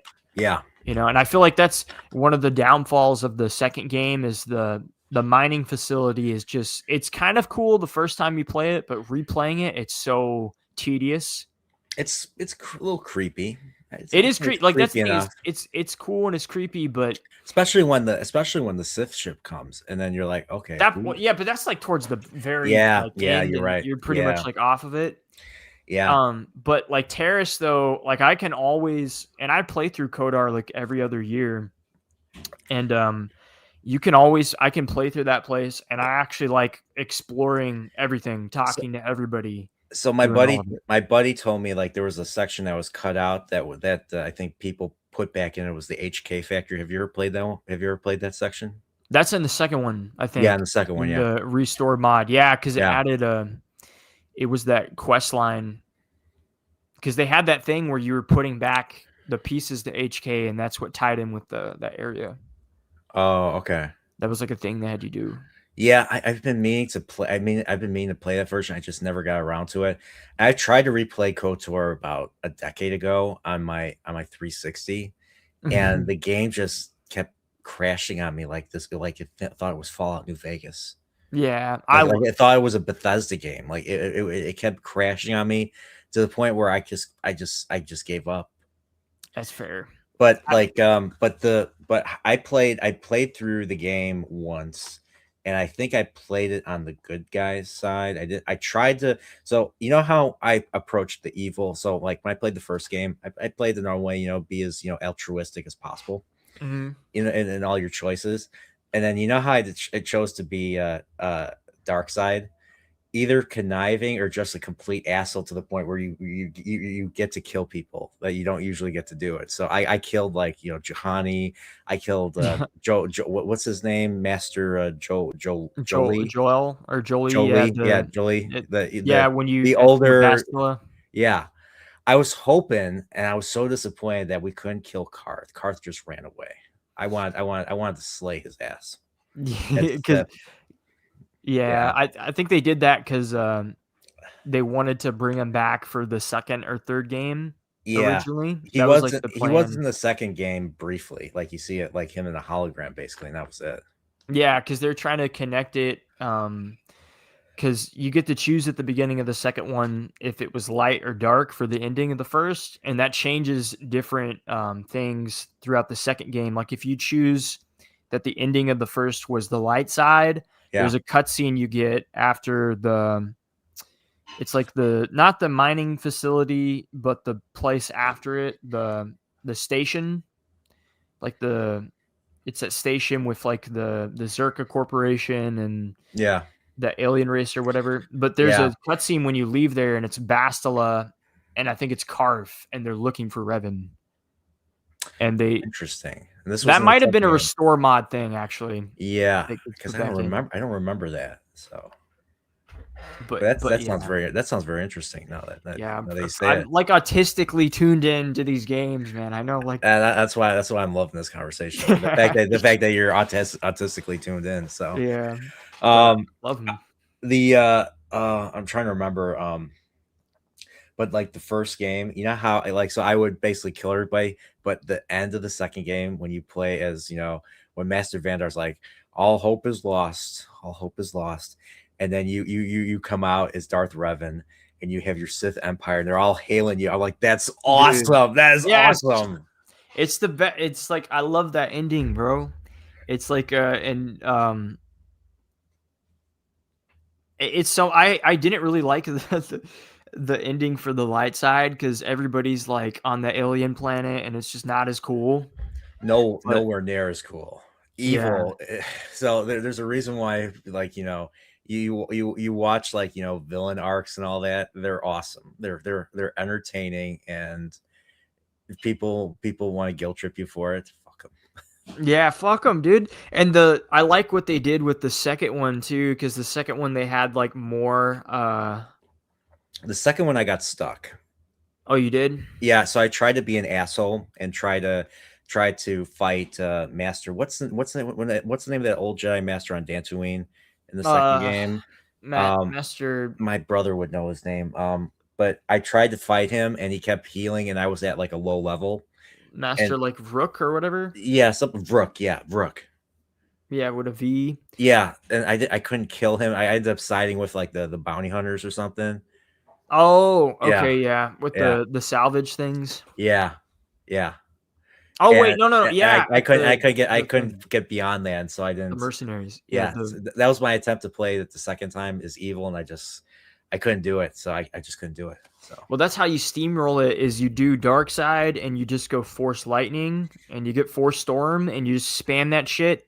yeah, I didn't. Yeah, I was too low level for Force Storm. So It happens, but I have used Force Storm on the light side, and especially being in Darth Nihilus' ship, I would do Force Storm once, Force Storm twice, and the entire room would be dead. yeah, dude, it's so OP. Yeah, And you can get it to where if you start as a counselor, you'll have more force points for Yeah. each like level, and there's like a few other skills you can get, and it basically makes it to where you select this certain stance for your attack, and then you use like a battle meditation, and basically you have unlimited force, and you just fucking spam it. Oh, Star Wars Galaxies, dude, yeah, I remember back with Star Wars Best of PC when that came out, they had the free trial for Galaxies, and that was cool. my brother played it. My brother played it, and he talked about it quite a bit. I didn't play it as much as I played the Old Republic. I played the fuck out of the Old Republic online. Yeah, my brother played both, and my brother's like, Galaxy's way better. Yeah, I mean, I could my see brother, it. my brother's a little bit older than he's younger than me, but he's a little bit older than you. So, yeah, shout out to AC. By what? Yeah, but nah. Yeah, no, I love those games. I love that era. Low key, I think that timeline for Star Wars is like my favorite. Like I like it more than the movies, kind of. But it's just nostalgic for me, you know. Yeah, I mean it's nostalgic for me too. I mean, it came out. So I'll tell you a little bit. I've talked about this before on my channel, but like, I grew up, Nintendo. I was a Nintendo kid growing up. I had everything up to the GameCube, and I met my friend group. And my friend group, what we used to do besides, hang out at a diner late at night, drinking coffee at like 10, 11 p.m. And this was before the smoking law in Illinois. So I'd come home smelling like smoke, and my parents would be like, "Did you smoke?" I'm like, no. Well, you smell like smoke. Well, I didn't smoke. The people in the restaurant smoked, but that's beside the point. But my friend group, we would just talk about nerd stuff like this, and they got me into Halo. So we would hang out at my friend's house, and we would play Halo. And this was my first time ever playing a first-person shooter other than GoldenEye, and I was terrible at it. Like I always got last place. I got like last place, and my one friend would just like teabag me the whole time and laugh and stuff. One of my friends was provocateur, and we were playing. We were playing in two different rooms, so we had like two different Xboxes hooked up. So it was like kind of like a LAN party. It was a lot of fun doing this. And one of the rooms was my friend's brother's room, and he had this big poster of Knights of the Old Republic. Oh, And I'm like, I'm like, okay, I've never heard of this game before. I didn't own an Xbox. I asked his brother, like how good is this game? He's like, did this just come out? He's like, yeah, it just came out. This game is fantastic. He said this game is fantastic, and if you're a Star Wars fan, you will like it. So about a few months go by, I'm like, you know what? I kind of want to play it. They announced KOTOR 2. This was 2004. mhm. I was starting my second year of college, and my brother was just turned 12, and I was like, you want me to get an Xbox? He's like, yeah, bro, give me that, get an Xbox. So I get an Xbox with Halo 2, Halo 1, Combat Evolved, and KOTOR. Dude, That's what got me to buy it, the original Xbox. That was kind of late to the game because this was 2004, and I think the 360 came out in 2005, 2006. So, but yeah, I loved Halo 2, but I loved KOTOR. I love playing the first KOTOR. yeah, no, dude, Halo 2 is awesome. I actually, because I grew up where the only like consoles we had, the first console I had was a Sega Genesis. And then when everybody had like an N64 or like got a PS2 or an Xbox, I got like the GameCube because the GameCube was a little cheaper. And so I only had a GameCube for like a long time. And then when everybody moved on to the 360 and the PS3, I got a PS2. But I always wanted an OG Xbox, and I never had it when I was a kid. And so I played a lot of these games on PC. That's how I played them. Yeah. But when I first started working, when I was like 14 and I started making money, that was the first thing I bought. Was I went on eBay and I bought an OG Xbox, and the guy put Halo 1 and Halo 2 in there. And then I bought KOTOR for the Xbox. So I still have those. I have like 4 OG Xboxes. when I was working, I realized, wait a minute, I have this thing called money now. Yes. I can buy my own shit. So like I bought the GameCube for myself. I consider that's my very first system I ever bought for myself. They're awesome. And I had when I was younger, I got a Sega Genesis. So when everyone was playing, like, getting Super Metroid or Donkey Kong Country in 1994, I begged my parents. I was fourth grade. I begged my parents for Sega Genesis and all that because I wanted to play the Sonic games. Oh yeah. And so my parents bought Sonic 2 and Sonic 3 and the later smaller version of the Genesis. There was a bigger version of the Genesis, then there was a smaller version of the Genesis. So my parents bought me that version, which was actually under $100. Well, it's a shame because there was a reason why that system was under $100 because that system bricked after only 1 year. Damn. So I couldn't play it beyond a year after I got it. So that was a loss. So I didn't play the Sonic games for years. And so when I had a job and, I was like, you know what? GameStop back in 2002, 2003. So around the time that I met this friend group, when I used to go to a youth group at church. So I was Orthodox when I was younger. But then we left the Orthodox church because reasons, there was some spicy stuff that the priest said that we didn't really like. So I went to a evangelical church. I started going to their youth groups, and then I recognized someone from my old school, and he brought his Dreamcast, and he brought like Sonic, and he hooked it up. And while everyone else was playing sports, he was by himself playing Sonic. And I went up to him, I recognized him. I was like, "Hey, I haven't played Sonic in years. How is this game?" And then we kind of started talking about it, and then we became friends. And then after that encounter, I think a week or two later, I went to GameStop and I bought a Sega Genesis because that's GameStop was still selling retro consoles. So I went and bought a Sega Genesis, and I've never played Sonic 1, so bought Sonic 1. And I bought I bought Sonic 2, Sonic 3, Sonic and Knuckles. And yeah, and I kind of relived some of my childhood there. And then I bought Sonic Adventure on the GameCube. Sonic Adventure DX Director's Cut. I don't know if you ever played that one. And Sonic Adventure 2. I think I remember Adventure 2, and then for the Sega, I had Sonic 2, and then I remember that, and I remember Echo the Dolphin. Oh my God, Echo the Dolphin! But that game's I hard. played that. I played that on the Sonic Genesis collection on the GameCube. Oh, or I think, or it was this, it was something like that. It was in a collector's Sega collector's pack or something. That Mhm. game is tough. Dude, yeah, and I was like fucking like 4 playing that shit. Yeah. I don't know if I ever made it past like the second level ever, but I would play it over and over. Die.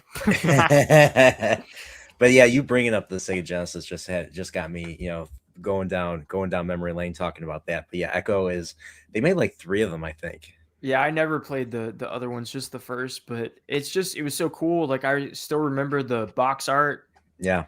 and the box art was cool. So just awesome console. Yeah. GameCube was awesome too. I love a GameCube. By the way, I didn't tell you. So the theme that I used in my intro was from a video game. Was from an NES game. Oh, the music. Yeah, the music.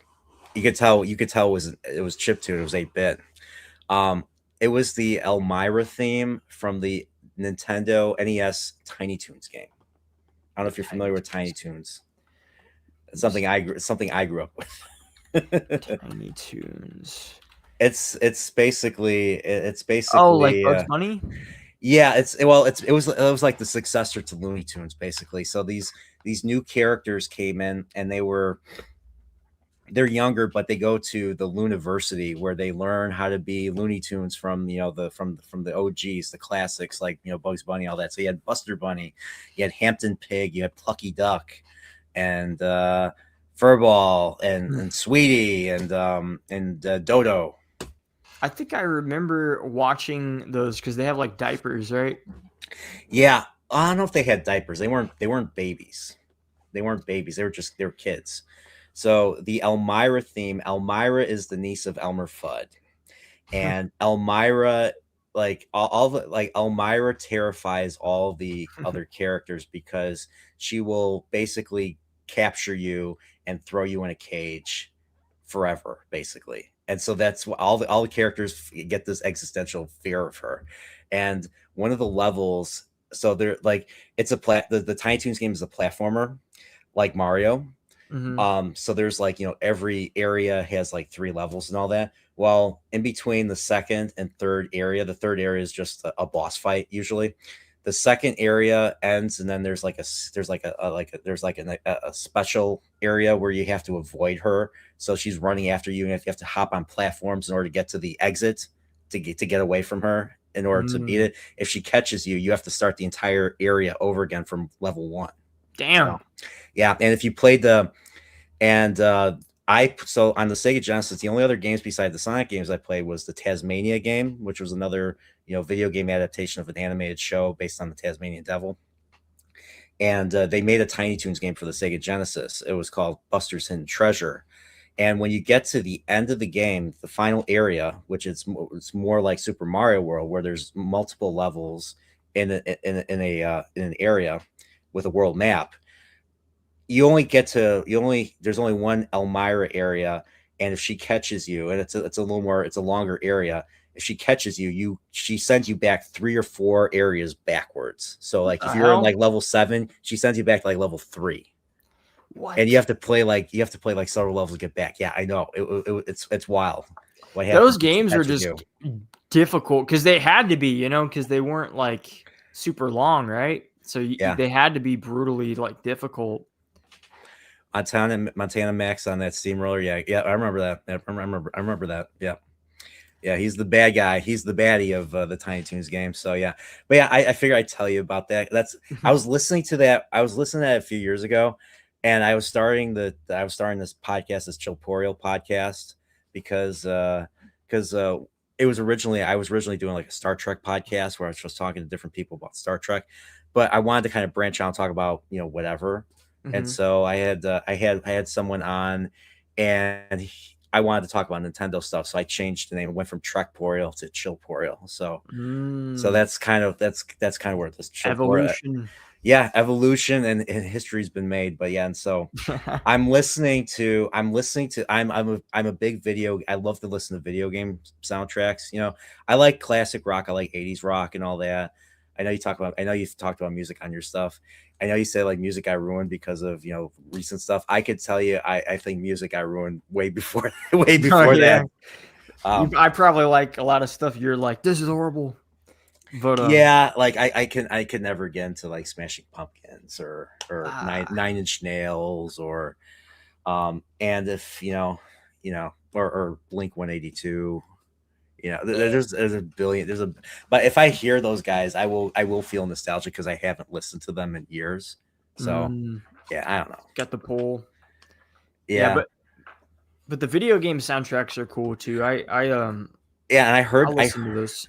Yeah, I heard that Elmira one, and that was had a very bluesy riff. And I was like, I think this would be a great thing, and I've been using it ever since. I've been using it for the last 3 years. I'm like, I haven't changed it, and I've never gotten hit with a copyright for it either. You can get away with video game music. Yeah, who's gonna pay attention to? Well, I think Nintendo. So I made a Zelda Ocarina of Time retrospective. I made a few video game retrospectives, and like the game soundtracks, they don't really hit you. It's movie soundtracks that they really do hit you for. I never use pop music. If you use pop music, you're just an idiot. in videos, like that's gonna get hit like the moment like you hear the first note, basically. Yeah, they're so like tuned to the AI. But yeah, game music. I mean, I'm worried that I worry Nintendo's going to crack down on that. I don't know because Nintendo used to be a lot more hardcore back in the day. Yeah. So I haven't told anybody this, like ever, but this isn't my first YouTube channel, and it's not my only YouTube channel. I mean, it's the only one I currently like upload on, but I've been making YouTube videos for like a long time, like over a decade. And I used to have a channel where I did a video talking about it was talking about like video games, like different like video games news and stuff, because it was just something I was into at the time. And I made a video where I talked about Breath of the Wild when it got announced. And just for like having 10 seconds of and this was back in like 2015 or 2016, just for having like 10 seconds of footage from the trailer, my whole video got copyrighted. Really? And this was back in the day when not every video would have ads on it. It was rare for a YouTube video to have ads. So Nintendo copyrighted the video and then put ads to make money off of my video. And this was back like this a long time ago. So I remember. And they would also like they were trying to sue certain people for doing like Nintendo content and all this different stuff. So they used to be a lot more hardcore on copyrights with music, just video, all this stuff. So I feel like they've gotten more chilled because it's been a long time since I've seen them like threaten somebody for just doing Let's Plays or whatever. Okay, all right, that makes sense. By the way. I mean, I didn't know you had another channel, but I did know because I was going through your video library. I saw that you have a Dark Souls. You have like your earliest video on your current channel is a Dark Souls video. I think it's a Dark Souls 3. Dark Souls 1. Dark Souls OG. 1. Prepare to Die edition on the PC. Okay, I was watching some. I was like, bro, like, I'll be honest. My friend, one of my friends, has been telling me to play Dark Souls for years, and he's like, it's basically he tells me it's basically Zelda for adults. Oh yeah. So I have the first Dark Souls. I played a little bit of it. I kind of DNF'd it, and then I decided, you know what, I'll play Elden Ring. Oh yeah. So I my friend who once again made the thumbnail, my other friend, Dread Roberts, he got me to play Elden Ring. And I started playing it, and I started getting pretty decent at it. I mean, it was still hard as hell, but I was able to beat it without, like I didn't ask for like help or assistance. I just have my like, I'm just like a warrior, and I'm just fighting without like any really aid. I mean, I heal when I heal, and that's it. Like I don't like get like what do you get, like avatars or something fighting with you or something like that. You I can don't do any of that. I don't do any of that summons stuff. Yeah, or summons, mimics. I don't do any of that stuff. I just fight them I just fight them by myself. You just raw dog it. Raw dog it. Yep. And I mean, the one boss that was the hardest was Moog, and that's the one with the blood. That's the one, the one you have to do before the DLC. Yeah. It took me forever. I had to actually watch videos on how to beat him because that one was hard. He reminds me of Ganon from A Link to the Past. Like he has the trident and all that. I was thinking this must be. I like to think if they made a Zelda game like this, like if Ganon was that type of boss fight, that would be epic as hell, dude. But you liked Elden Ring? I liked it until, and now, like I said, I played Zelda. I love Ocarina of Time is probably my favorite game of all time. I liked, looking for like heart pieces and, upgrading your health as you explore and all that. And Elden Ring filled that void with the golden seeds, Mm-hmm. So I'm collecting golden seeds, and then there's a point where the game does not let you level up anymore, even though there's still golden seeds in the world. Mm-hmm. And I'm like, what the fuck? and because of that, I got that just royally pissed me off as a Zelda fan. And I mean, I played most of the game. I didn't complete. I don't think I beat it, but I played most of the game already. I was at the part where I was at the part where you're fighting these invisible assassins that can kill you really, really quickly if you're not careful. I forget is it where like that was. Snowy place? Yeah, and so you're fixing to go to the Haug Tree. Yeah, and I didn't know how to I didn't know how to get there, and I kind of stopped after that. And that's how far I got. But I beat every other place. I went through I went to the city. I went everywhere. I think I tried to beat I beat all the caves, all the enemies, all the monsters, and all that as much as I could. So you got pretty into it if you did all that. Yeah, I even beat the fire giant. Okay. I was close to the end. Yeah, I got pretty close to the end, and I just kind of stopped. I mean, I still have my save. I was going crazy. I'm in the red world. I'm trying to farm as much experience as I can. And so I'm basically just slaying these what were those guys called that with the weird bug heads. Yeah, the bug heads. I know exactly. You're on that road where they're kind of all sitting down. Yeah, they're sleeping. They're sleeping. I'm just slaying them. The best farm spot. I'm just slaying them as they're sleeping. I'm just how I feel. I feel really good. I mean, it's it's a good game, but the part you were stuck on, it's the optional area to go fight Melania. That part is weird. If I'm not gonna lie, you more than likely you're gonna need a guide because you have to light these fire. Yeah, I had no idea what to do. Yeah, it doesn't fucking tell you at all. You have to just run around and figure it out or just watch a guide. But yeah, I mean, Elden Ring is really. I love all the Souls games. My favorite one is Bloodborne, the PS4 one. So is my guy here who made the thumbnail. Dude, Bloodborne is sick. It's fucking good, and Elden Ring is good too. They're all good. That's the thing. I even like Dark Souls 2, which is kind of the black sheep of the franchise. I don't think it's as good as 1 or 3, but I just like those games. But Bloodborne is just so sick. The magic and everything is awesome. Is Bloodborne the same structure as Dark Souls, but it's just a different setting? Whereas Bloodborne's more gothic. Yeah, it's Gothic, Lovecraftian horror. Yeah, cosmic horror. Yeah. The gameplay is a little bit different. It really encourages you to be super aggressive. You can't really do a tank build where you have a shield or whatever. There's only one shield in the game and it's completely useless on purpose.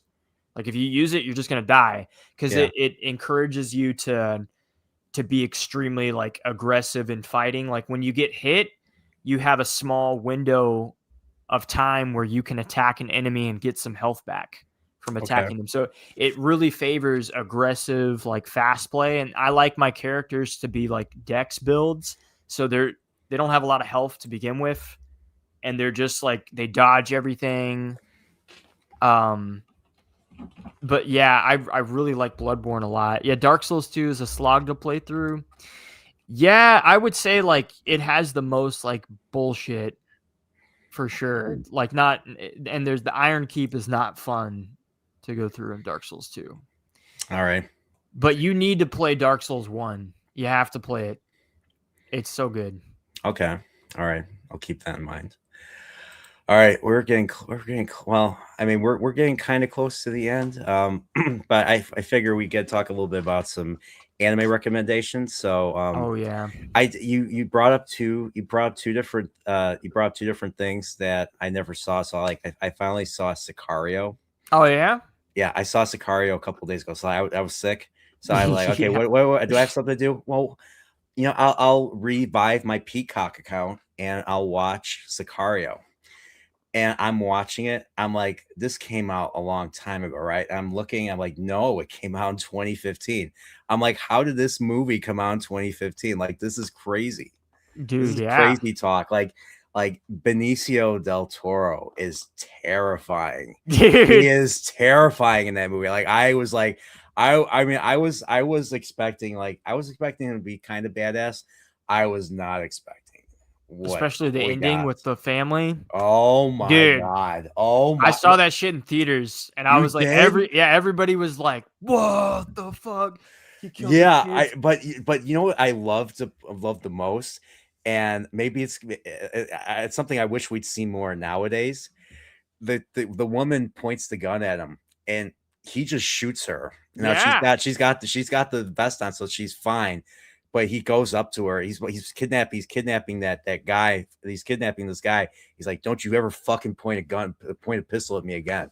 I was like, Mhm. "Damn." Yeah, dude, and it pretty much takes her out of like the entire thing until like the very end too. Yeah, and then It's like, all right, I'm done. and then what's even better is when you think I didn't realize that, like, I was surprised to see like John Bernthal in the movie. He played Shane in Walking Dead, and he played Punisher in the Oh Punisher yeah, series. he's like And the, he's a ripped dude, like he's a tough guy, and like I liked how Benicio just like made him his bitch, pistol whips him. pistol whips him, he's crying and all that. I was like, damn. I'm like, and like he's just intimidating everybody in the movie. And then they're like, well, you know why that is, because he's Colombian. He's part of the Colombian cartel. We need the Mhm. Colombian cartel to be the one cartel in control, so we can be in control of things. Yeah, And that was the big twist. I was like, damn. So yeah, you should watch the sequel too, the Sicario: Day of the Salado. It's just it doesn't have the girl, but it has it has Benicio Josh del Toro Brolin. It has and Josh Josh Brolin. Brolin, and it's just them, and it's that one arguably is even more crazier. It's like it's Really? fucking nuts. Yeah, it's fucking nuts. But Benicio del Toro does some badass shit in that one.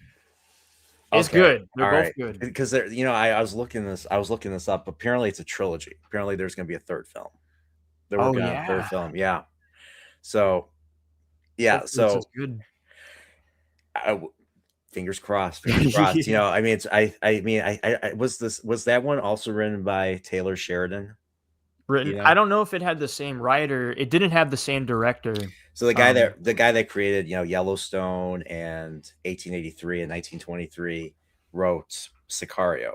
Believe it or not. If you ever seen those shows. I've seen a little bit of Yellowstone. Let me see if Taylor. He might have done the second one. I think so. In 1883, which is a prequel to Yellowstone, it's basically Oregon Trail, the show, the fucked up show. Is it good? It's good. It's sad though. I mean, it's basically about them going into the wilderness and trying to survive, basically. So I need to watch that one. I still have to see Yellowstone too, like all the way. I haven't watched. I've only watched like the first few episodes of Yellowstone. So Yes, I'll get into it eventually. There's like a billion shows to watch. There's a billion live action shows to watch. I mean, I'm way behind in anime. Like I haven't watched any modern anime in like years. So like I think Chainsaw Man came out relatively recent. Yeah, it came out like 3 years ago, and the manga came out in 2019, so it's pretty new. So I'm watching. So you brought up the Chainsaw Man movie in your video. So I did something that I feel like I lost my soul a little bit over, and I revived my Crunchyroll account Oh my god. after so many years. Yeah, I know. I know. I know. Like I feel like dirty. I feel like dirty and sticky. Well, yeah. Never mind. You feel Never like mind. I was the just true otaku. gross. Yeah, gross. True otaku prince. Oh, now everybody uses the term weeb online or something. Yeah, they say that or otaku like Otaku's what I know because that's what they used to say when I used to watch stuff back in the day. So, but yeah, I'm watching Chainsaw Man. I'm watching the first episode. I'm like, bro, what is this? I'm like, it's a dude. It's a young dude who's like, I lost my eye. I sold my eye. I sold my nut, my right nut, and I sold like a finger or a toe or something like that for money because I owe like 30 million yen or something to the Yakuza. And oh wait, there's also these demons that hang out, and I get paid if I kill them or something. Mm-hmm. And so he has this like we get a little bit. He has this like this chainsaw / dog demon that he bonds with, and then then he just like he gets freaking stabbed by a bunch of zombies, and then he gets dismembered, thrown into the trash, and then the chainsaw dog the dog demon merges with him, and then he becomes whole again. And he becomes a chainsaw guy. I'm like, what is this? He becomes a human demon hybrid. And he's got like the most triangular teeth like ever. Like when you see really triangular teeth, they're usually terrifying. Maybe it's my DNA, but when you see triangular teeth like that, it's just terrifying to a mammal or to a Homo sapien like me. Yeah, no, you see it and it's like, what the fuck? The whole show is just it's crazy, dude, and I love it because before it became a show, it was a manga, and I started reading it. So it's the only time I read the manga before the anime adaptation. Oh, okay. And so when the anime adaptation came out, I was pretty hyped, and I was really surprised how good the adaptation is. And the first season it's fire. And then the movie just came out this year, and the movie was like so good. Like it doesn't even feel like an anime movie. It feels like an actual movie. And if you look at most reviews, that's what everybody says because it's true. Yeah. And I don't know if you're going to continue watching it, but if you get to the point to where, because the movie is like right after season 1. How many episodes is it so far? How many seasons? I think there's only 12 episodes in season 1, and then there's the movie. So there's a lot, but is there a season 2 yet? No, season 2 is probably going to be like 2 years from now.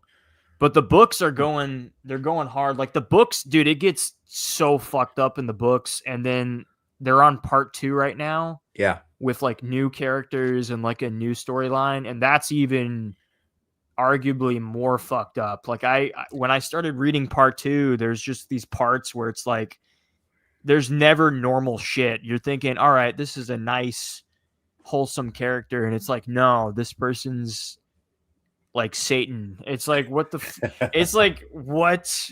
And I love it. I love the characters. That's like my thing, is I like Chainsaw Man. Okay. I mean, I like the more, I like the more violent, the more mature anime. I mean, even, like, I mean, I have, what do I have right here? You familiar with Akira? Akira, isn't that the one with the bikes? Yeah. Yeah, dude, that one's sick. It's got the how many, like they did with Metroid Prime 4.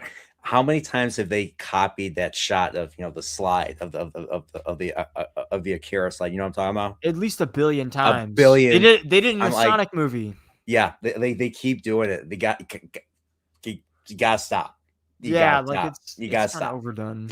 So, but yeah, I actually have the first 3 volumes of the Akira manga, which is very different from the film, from the original film, Oh dang. because the film came out while the manga was being worked on, and same the director of the movie was also the mangaka, basically Mhm. Katsuhiro Otomo worked on it. So I'm curious if the ending's different. I'm Oh, so curious you if the haven't ending's finished it? different. I've not. I haven't even really read it. I have them on my shelf. I haven't really gotten around to reading them yet.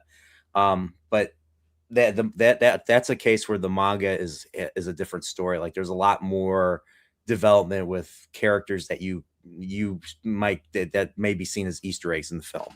Like you see them very Mm. briefly that get a lot more development. So, and I think there's a lot more to the story. I think I think they explain the nature of the power a lot more like than they do in the film. The film doesn't really provide a good explanation like how the psychic power, like how they get the psychic power and all that, because it's basically it's basically 2 bros, that in the same gang that end up becoming enemies by the end of it. And the one that's was insecure, the one that was always felt like he was stepped over by his buddy, he's the one that gets all the power, and he just goes total psycho. And the movie Mhm. gets fucking crazy. Like he more mutates into something grotesque, like completely grotesque, and you're like, "What the fuck am I watching?" Like, why Yeah. is he turning into a big giant blobby baby with like 1,000 toes and tentacles and all that? What the fuck is going on? And like, yeah, like it's the movie's a classic for a reason. Yeah, It's no. such great animation. That one's good. Um, The OG Berserk, the 90s Berserk cartoon. oh yeah, I have the 4 volumes. That was my gateway into manga, believe it or not, because I watched Mm. that original anime when I was in college, and then it ended. I'm like, Mm. what the fuck did I watch? What they ended it like this? Like literally, like he's being pushed down, he's forced on the ground by these demons, being forced to watch his woman being violated by Yeah. his other buddy demon. And I'm like, that's how you end this anime? Because I was expecting there to be like, to go back into, because it starts in the present, and then it takes then the episode 2, takes place like 6 years earlier. And I thought the entire season would round itself back to the present, and it didn't. It didn't even complete it, Mhm. if you know what I mean. So I yeah, I watched it. My friend told me about it. My younger brother told me about it, and so I bought the DVD. I bought it on eBay, and I'm like, oh my god, dude. Yeah, it was crazy, and I kind of hate how like Berserk is one of the more popular mangas, like for an anime, like as an anime and as like just like a symbol for like Japanese culture. It's pretty up there, and it doesn't get a lot of like good adaptations. Like I know they have the No. 3 movies, but you would think there would be like way more, you know? Yeah, I like the third movie because the third movie actually, concluded the stuff in the in the eclipse, whereas the anime did not. Mm. It ended at the worst freaking moment in the eclipse. Yeah. Um, but I didn't like. I mean, I prefer the original anime because they included the movies took out all the Machiavellian stuff that I really loved, like Griffith and all the Machiavellian stuff they did. Like he Mm. would like there would be like nobles that were trying to like poison him or trying to get rid of him, and he would like outmaneuver him. If you remember, if Yeah. you know what I'm talking about, like the queen or something tried to poison him, and so he managed to get her and all of her friends locked into the castle tower, and he burned it down or something like that. And they cut that part out. They cut that part out of the movies. I was disappointed. It was in the manga, and it was in the In the OG show. in the original show. I also liked, like how Griffith met Casca, That was also in the show. That was also in the manga. They didn't show it in the movies. They just showed like a dream sequence, like a very quick dream sequence of her nearly being raped and being rescued by Griffith or something like that. But I like the first season. I think the Golden Age arc is. I mean, my favorite arc is the Black Swordsman arc, which was never was never properly adapted. So it was the first 3 volumes, but they only it was the first 3 volumes. So there was like a good, they could have done like 9 episodes with the Black Swordsman arc, but they only did 1. They only did the very, very first chapter of the Black Swordsman arc, and then they skipped to the Golden Age arc. Yeah, and the OG anime. Yeah, and the OG anime, and the original, and then the manga, it doesn't start with him being 15 and carrying a sword and challenging that one dude, Pazuzu, the knight that's blocking the wall, and he fights him and all that. It starts with him being born, believe it or not. So we follow him from the very beginning in the Golden Age arc. So like he's born from a corpse hanging from a tree, and then we see him grow up and then we see a little bit of that when he's dreaming in the show. Like he's a kid, he's on the battlefield. Gambino is his stepfather, and then he kills Gambino because Gambino got drunk one night and just blamed him for all of his misfortune. It was messed up. Yeah. What they didn't show, and this anime only hinted to it, was there's a reason why Guts never wants people to touch him. Yeah, it's because he got like in the manga he gets violated by one of the mercenaries that Gambino sells him to knowingly for money. And in the show, he dreams that he's naked, he's being chased by Zod, the immortal of all things. Okay, whatever. But you know what I mean. So it's so like it's just I remember reading that. I'm like, whoa. I was actually I had to put the book down. I had to put the book down because it was just that messed up. It is crazy, but it's so like iconic. Like not like that specifically, but the whole like the story, the character, everything. You would think it would have more like faithful adaptations that would do like everything, Yeah. I mean, I really want like a faithful, in a perfect world, I want a faithful adaptation, like a perfectly faithful adaptation of Berserk. I want to see like the Black Swordsman arc done right.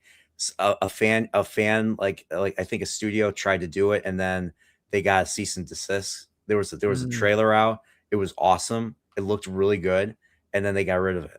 I was just like, dang it. So can't have anything good. We can't have what do they say? We can't have nice things or something.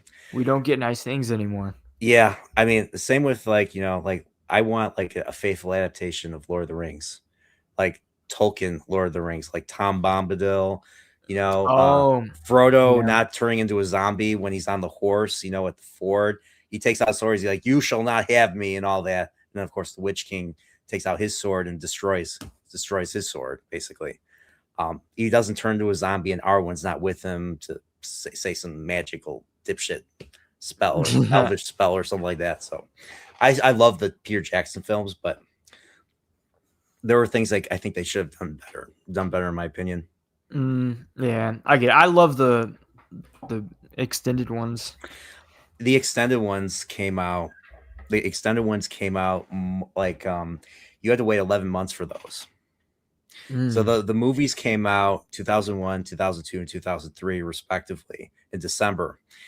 They did not come out until the extended versions did not come out until November the following year. So you had to wait. It wasn't really until November 2004 where you finally got to see the extended version of Return of the King and like what actually happens to Saruman. And because they cut all the Saruman stuff out of the original the theatrical release, I was stabbed. Pissed. I was pissed and all that. But I was like, okay, how are they going to do this with Saruman? Because like, are they going to have the scouring of I don't know if you've ever read Lord of the Rings, but Wormtongue and Saruman meet their end in the Scouring of the Shire, which happens after Aragorn's king and the ring is destroyed and all that. In this, they did it while they were still in Isengard. In the book, when they're in Isengard, all they do is Gandalf just simply destroys Saruman's staff and expels him from the order of what do they call it, Istari or something. And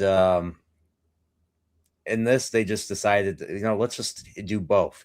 We'll destroy his sword, we'll destroy his staff, and then he'll call Wormtongue a worm or something like that, and then Wormtongue get pissed off, stab him, and then Legolas will shoot him, basically, which is kind of how it ends in the Scouring of the Shire.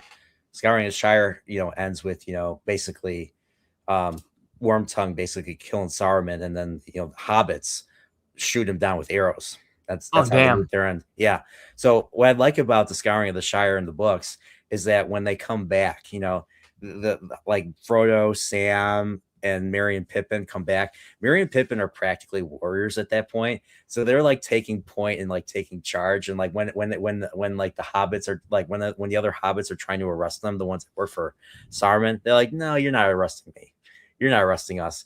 And then Frodo kind of plays the pacifist, the hippie kind of person. He's like, we don't want to harm anybody. And then, but Merry and Pippin are like, fuck this, we're fucking shit up. So Merry and Pippin are in the books are awesome because they are actually really, really intelligent, and they were able to know ahead of time whether they were able to know ahead of time that Frodo was going on his journey. They didn't just stumble into them for stealing, farmer maggots, crops and all that. They knew ahead of time. And they're like, hey, we know what you're doing because we bullied Sam into telling us. That's what they call the conspiracy. We bullied Sam into telling us. Now we're coming with you. So, so they're actually really the books. The books are fantastic. I mean, there's points where it's a little bit longer than usual, but there's a reason why, like the Witch King gets defeated. Witch King gets defeated because Merry has an enchanted blade. Because there's a point where they get captured by Barrow-wights, and they manage to they manage to defeat them, and they get these enchanted blades as a result. So yeah, and that's what kills the Witch King basically. Dude, yeah, I definitely need to get them. I've been trying to actually look for them to buy. Like I'll go to like bookstores or like half price books, and they never have them. So I'm just gonna order them. I have Chicken Joe from Surf's Up. Yeah, Chicken Joe. That's the profile picture. Dude, yeah. Surf's Up is based. All right, that's ours. We own Surf's Up. It's ours. Shit. Bam. All right, Chicken Joe is the most base cartoon character ever made. Dude, this one guy, he got mad at me on one of my he got mad at me because in my videos I'll say like dude and bro a lot because I don't write scripts. I just talk freely, like I spitball. Yeah. And I say dude and bro a lot. And this guy got mad at me because he's like, you say dude and bro too much. Stop it. It's like, bro, do you see my fucking profile picture, you dumbass? Like, what do you Yes, the stoner chicken. Everybody says bro now. Even I say bro. You guys have been bad influences on me. I've been saying bro quite a bit myself. I mean, I get it. It's kind of a filler word. Sometimes I'll use it too much. I understand, but it's like you can't expect me not to say that. Yeah. It's like the chicken. Yeah, but Nevergoon, you need to watch Surf's Up. It's actually hilarious. It's not a kids movie. It's for families. All right, and that includes adult men by themselves. All right. It's honestly hilarious. That movie's so funny. It's got Shia LaBeouf in it. Is it older? Is it older because it's got Shia LaBeouf in it? It's like 2007. Okay. Which I guess is technically old now, but I love that movie. Surf's Up. Dude, it's so funny. Tank is so hilarious. He's the bad guy. But I like it because they throw shade at Happy Feet in that movie. I never saw that one. I love Happy Feet. It's the guy who made Mad Max. He made Happy Feet. So Mad Max? Yeah, the same guy, George Miller. Really? He made Happy Feet. Yeah, he also made Babe in the City, the movie with the pig, the Yeah, talking pig. yeah. I remember. I remember Babe. So that's his thing. He makes Mad Max, which is violent and insane and awesome, and then he makes Yeah. Happy Feet and Happy Feet. surfs or well, yeah. And then he made that. Did you see that?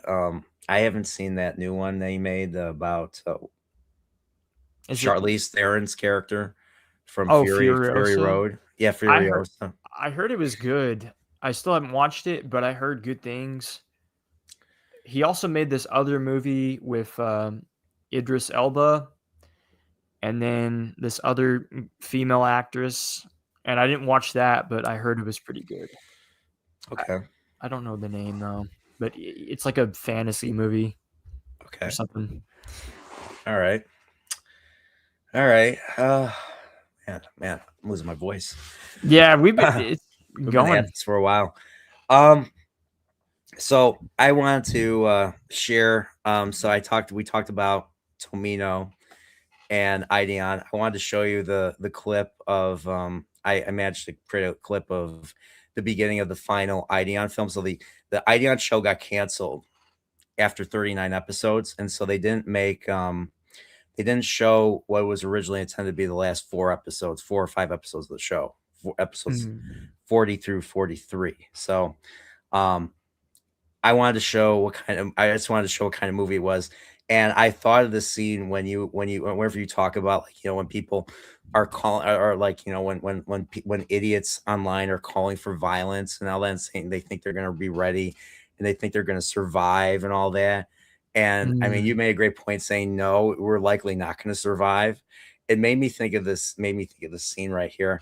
And you cool if I show it? Play it out because you told me about that earlier.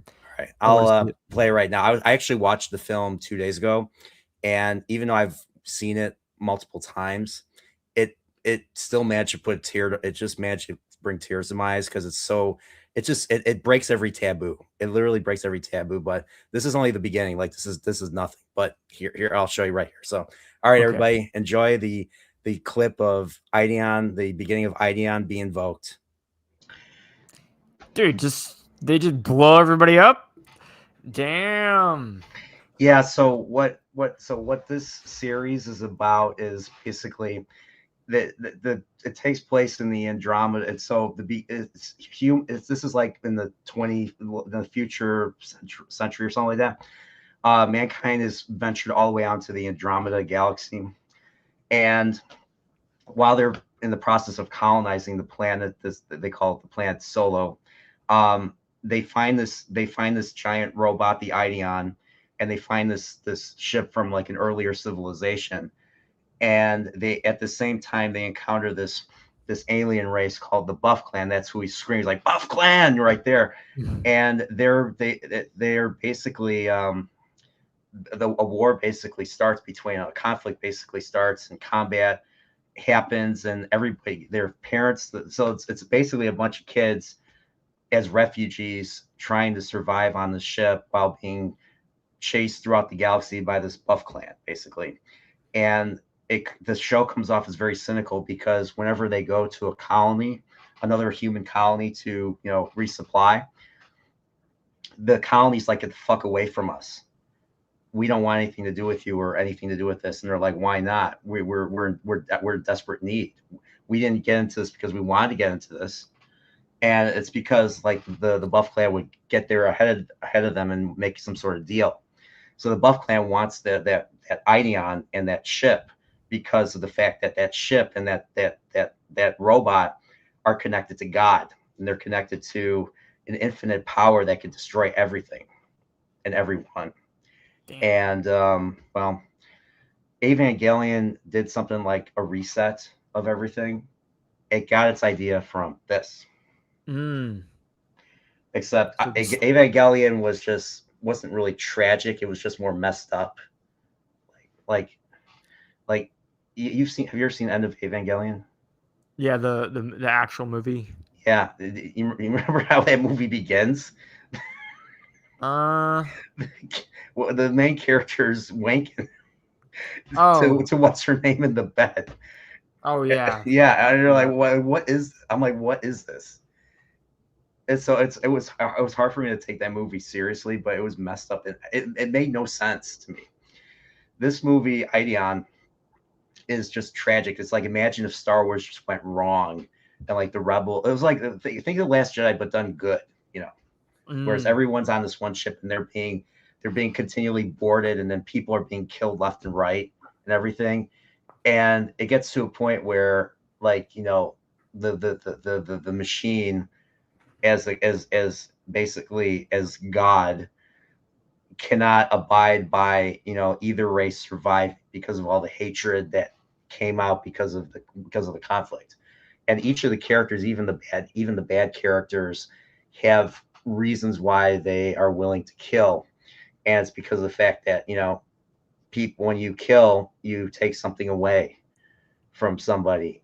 And it's I don't know how to say it. It's like I said earlier, you get this, you kill somebody, you're just gonna get this in return, Yeah, it's just gonna the violence just continues. because there's like, you kill someone else loves, then they're gonna kill someone you love, and then the cycle never ends.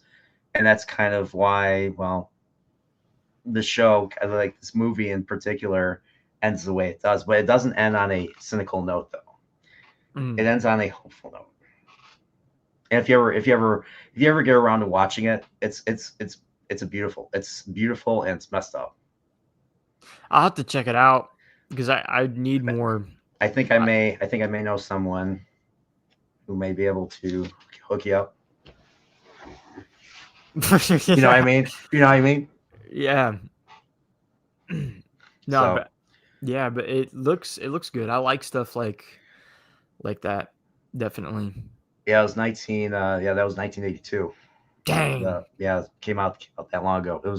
It came out off the cusp of First Gundam and everything. So, but yeah, I wanted to show you that, and there was a few other things I wanted to recommend to you. I do have a trailer of another show that I think you would like. I think it would be ours.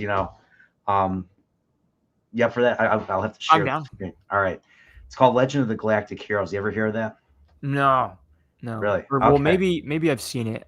All right. So this is I actually, so it's the one show that I was willing to fork out $900 to buy the Blu-rays. Oh, you actually like off eBay? No, I bought it directly from Sentai Filmworks. They're the ones that distributed it from Japan. They charged $900 What for, the hell? yes, for the entire series. Now the series is 110 episodes plus a 52 episode guide OVA, which is basically backstory. Yeah, it I, and I was and the show was that good to the point where I was willing to fork over that money.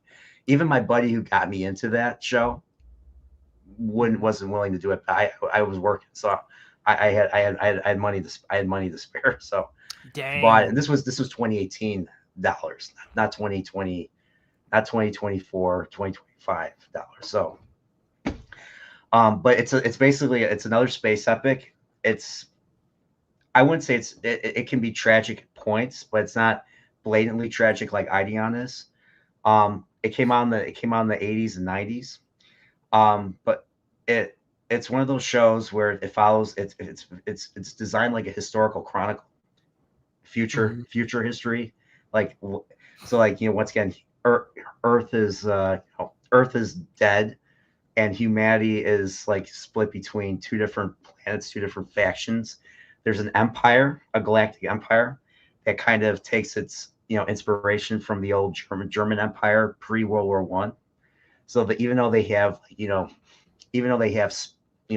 spaceships and space battleships and all that, and space stations that shoot like Death Star type of beams, um, they still dress up like it's like the late 19th century, and they like the palaces still look like palaces from the old Prussian Empire, basically. So Damn. you have that, and then you have the alliance, which is the democratic side. So you have a monarchy slash dictatorship, whatever you want to call it, benevolent dictatorship, versus democracy. and all of its corruption, basically. Mhm. And the series follows a war, a conflict between those two ideologies for like 2 centuries.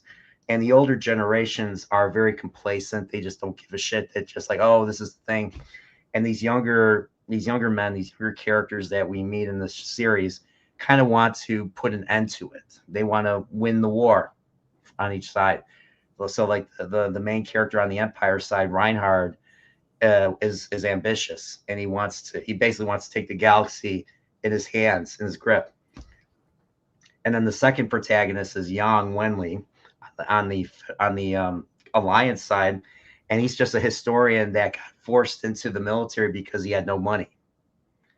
So he ends up, because of the fact that he studied history so much, he knows strategy better than everybody, and he's able to win at war games. He ends up, moving himself up on the on the board too. So it's about two characters that basically become the most important characters, most important people in the galaxy. And there's a lot of characters, and nobody is safe at all. I made a video about this. I'll have to share with you the video that I made recommending it. But I want to show you the trailer that Sentai made, and I want to see what you think of it. So let me do that. I think that we'll end it there. So okay, let's see. All right, and right here.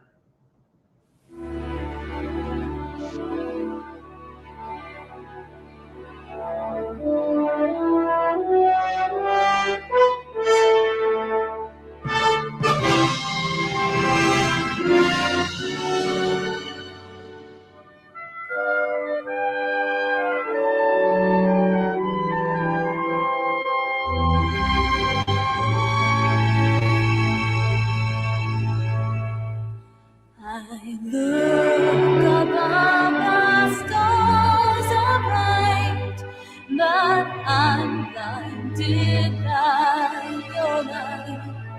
Heaven seems so far away. Come back to me someday. The sky seems so blue. Make me to you.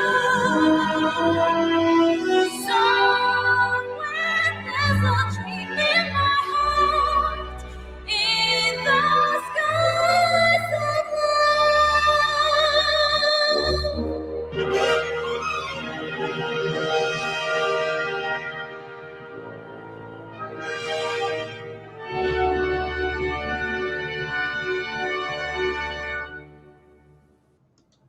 Legends. Dude, that actually looks pretty cool. That kind of reminds me Dude, of you haven't seen enough yet. Wait, what? Dude, you haven't seen nothing yet. Oh, because there's like so much to it, to the show. Bro, Dude, it reminds me of like those commercials you would have on like VHSs. I'm pretty sure like some of old movies I had, they had like some anime commercials, and they're kind of like that. So that's pretty crazy. It looks like it gets crazy. Was that like marketed towards kids at the time? Was it one of those, or it was adults? Oh no, that's for adults. Dang. It's great. I mean, you saw blood. There's a lot of blood. No, the part is just beating the there's people like when there's a group, there's a force, special forces called the Rosenritter, and they go in armored, they go in with axes, and they're hacking people. Damn. Yes, it's violent like that. A dude gets stabbed in the eye, and you see it close up. Yeah. Dang. No, that actually looks pretty cool. I'll send you. I made a video it was one of the last videos I made. I made a video recommending this series. The retrospective. It's more like a Nerdporial recommends. I tried to start a series, and I was gonna do another one for another series. But yeah, kind of like that, I guess. It's not really retrospective. I'm not really going deep into it. It's just a recommendation, so I'm not giving away any like story points or anything. But some people might have spoiled certain things in the comments. But Oh, Nevergoon, you've seen it. He's seen it. He says, or at least he's heard of it. He likes the monarchy in that series. yeah, that's the German. That's the one based off of the German Empire. So yeah, That's pretty sick. I feel like one of my friends, the one that was like into Gundam and all that stuff, he's either like heard of this or he'll like it because he likes this just is shit like that all yeah, like, a lot. this is very it's told like historical chronicle. So there's a lot of politics in this. Mhm. So this show actually got me more interested in politics, believe it or not. Really? Yeah, politics and just some people call it Game of Thrones in space. I think this is way more nuanced, way more highbrow, in my opinion, than Game of Thrones. Mm. And I mean, there's a lot of tactics. There's a lot of space battles, basically. There's battles in space, and you know, just like they talk about logistics. It talks about everything. It's very interesting. Like, what happens if you try to invade? You know, and what what are the implications of that?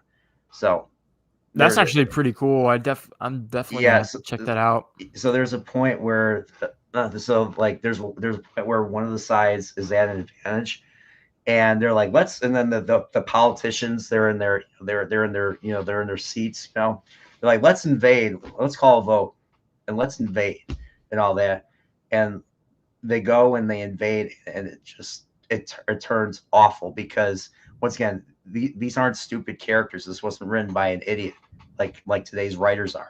This was written by someone who was smart, and the characters in that regard are smart, and they can read, they can see ahead, and they can they can plot stuff, all that. So Dang. it's Okay. very it's very good, but I even me talking about it doesn't do it justice, basically. And yeah, there's, like I said, nobody is safe.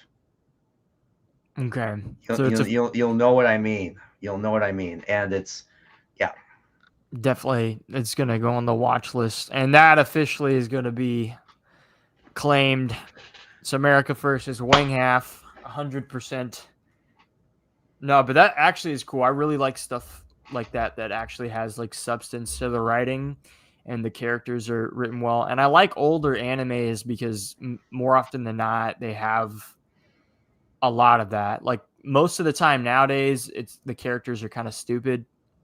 And I mean, it's just kind of what's popular, but that with like politics and the way you've kind of described it, there's a YouTube playlist for it. He's saying it, so it's on YouTube. Yeah, it's on YouTube. I think it was on excuse me, High Dive for a while. Oh, dude, High Dive, bro. I remember High Dive. I used that for redo of Healer, but we don't talk about that. Oh, that is. Yeah, don't look it up.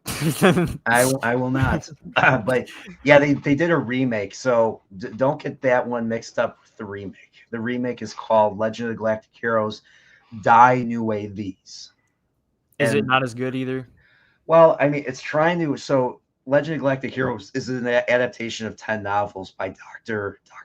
Tanaka, Dr. Yoshiki Tanaka, and they're trying to make it more faithful than the original series was. But the original series was close enough to be faithful that it didn't really need one. It's just that I think they wanted to make better animation for the fleet battles. Like the fleet battles, like is just like the it's like little dots shooting lines basically, and that's basically what a fleet battle looks like. And then you see some explosions, and that's it. I think they wanted to show. I think they wanted to make it look more. I think they wanted to do more with the technology that they had. So yeah. So, but yeah, that's a recommendation. Ideon's a recommendation, and another series I have is called Monster. If you hear of Monster, Oh, that's it's the one on with Netflix. the doctor. It's the one with Dr. Tenma and I never Cole finished Johan. it, dude. But I Bro, you gotta actually, finish it. It's awesome. I started like, so a few years ago I started watching it. I had like this this surgery thing. I'm not gonna go into detail, but I was kind of like just binge watching random stuff. And I started that show, and then by the time I healed and got better, I didn't get to finish it. And then I started like kind of like working again. So I wasn't watching stuff as much, but Yeah. I got like to the part, I think I got maybe like 4 or 5 episodes in, but it was so like interesting to me. And everybody kept saying it's so good, but I've Yes. never finished it. I need to rewatch it from. Did you get really far, or did you not get that far? I don't think I got that far. I don't know how many seasons there are, but It's 74 episodes. so I think I only got like 5 episodes in. Okay, got- so you barely scratched the surface. Yeah, You just, so but I you liked meet it. because you meet Johan in episode 4. Well, actually, no, you meet him earlier, but you meet his adult form in episode 4. Okay, because this was a few years ago, but I definitely need to rewatch that one. So let's just assume I haven't Yeah. seen it at all at All this right. point, because I pretty Okay. much don't know nothing. Yeah, I've been meaning to make a video recommending that one too. That's my number. So Galactic Heroes is my number 1. Mm-hmm. Monsters my number 2. Cowboy Bebop is number 3. Cowboy Bebop's good. Really good. Like every time I get to the ending of that show, I just like when you watch something and you know it's going to end and you don't want it to end, and especially when you know what happens to characters and all that, and you don't want it to end, that just tells me how good it is or how much it has an effect on me. Mm-hmm. Like I care enough about it to not only rewatch it, but to want it to be different, even though I've seen it, if you know what I mean. Yeah, you don't want it to end the way it does. Yeah. It is good. So that's number 3. Yeah. Dang. Yeah. And then I don't know where I would place Ideon. The movie that I showed you, it would be in my top anime films of all time. Mm. With Akira, Ghost in the Shell, Shark's Counterattack, the Gundam movie that ends, the original saga. I don't know what else, to be honest. But yeah, those are my tops. And Zeta Gundam's my favorite Gundam show. The second show. Zeta. It's like it's not as dark as Ideon, but it's basically the Empire Strikes Back of Gundam, basically. Oh, okay. Even though the original show was very dark as well, Zeta, he made it even darker. I guess he was depressed with the fact that he had to make another Gundam show. Because he always killed characters because he didn't want to make sequels to his own shows. But Gundam was so famous and so popular that they kept asking him to make more Gundam shows. They paid him a lot of money, so he's like, okay, fine. But he tells people not like he tells people like same with Miyazaki. He tells people not to watch his stuff. He Really? says my stuff sucks. He like Tomino hated the mecha genre, so he hated the mecha genre. He hated like how war was depicted in kids' cartoons, and so he takes it. He makes it as dark as fucking possible. Damn. Yeah. So yeah, and that's kind of, and then I watch it and I'm like, I watch it and I just realize how good I fucking have everything. I don't live in that type of world Yeah. where violence just fucking happens all the time. People are dying all around you. Yeah, it's a blessing, to So not be somewhere like that for sure. so it's funny. We never got into politics. Dude, we Well, did we- it, we but didn't get we into- nerded we did- out, man. We nerded out, so you know what that means, right? We got to have a sequel. There's a sequel, and so Tom, I gotta tell you, I am your father's brother's nephew's cousin's former roommate. So what does that make us? Nothing. Absolutely nothing. And then we kill the cameraman or the Hey, sound that's room right. That's right. guy. I do that. I do that every time I have a guest on. I always try to end it like Spaceballs. Wait, did you ever get somebody who didn't know? Yeah, I think I did. I think I did. Yeah. They must have been like, "What the fuck are you talking about?" Yeah. So so my I have another online buddy that knows Spaceballs even better than I do. He actually came to Chicago on Friday and we hung out. So one of the things I love about meeting people online is that I've been able to meet like a bunch of my guests, even some of the people in the chat I was able to meet in person and all that, either by going on trips or them just turning up here in Chicago. So Damn, yeah, so that's pretty cool. it is really cool. You get to meet people that share equivalent interests. So it's just made me, it's just I don't know. I've had this YouTube thing for me has been a positive experience, and I'm actually happy. I'm a really small channel, and all that compared to other people and all that. So Because you actually have a community. not even a community. I just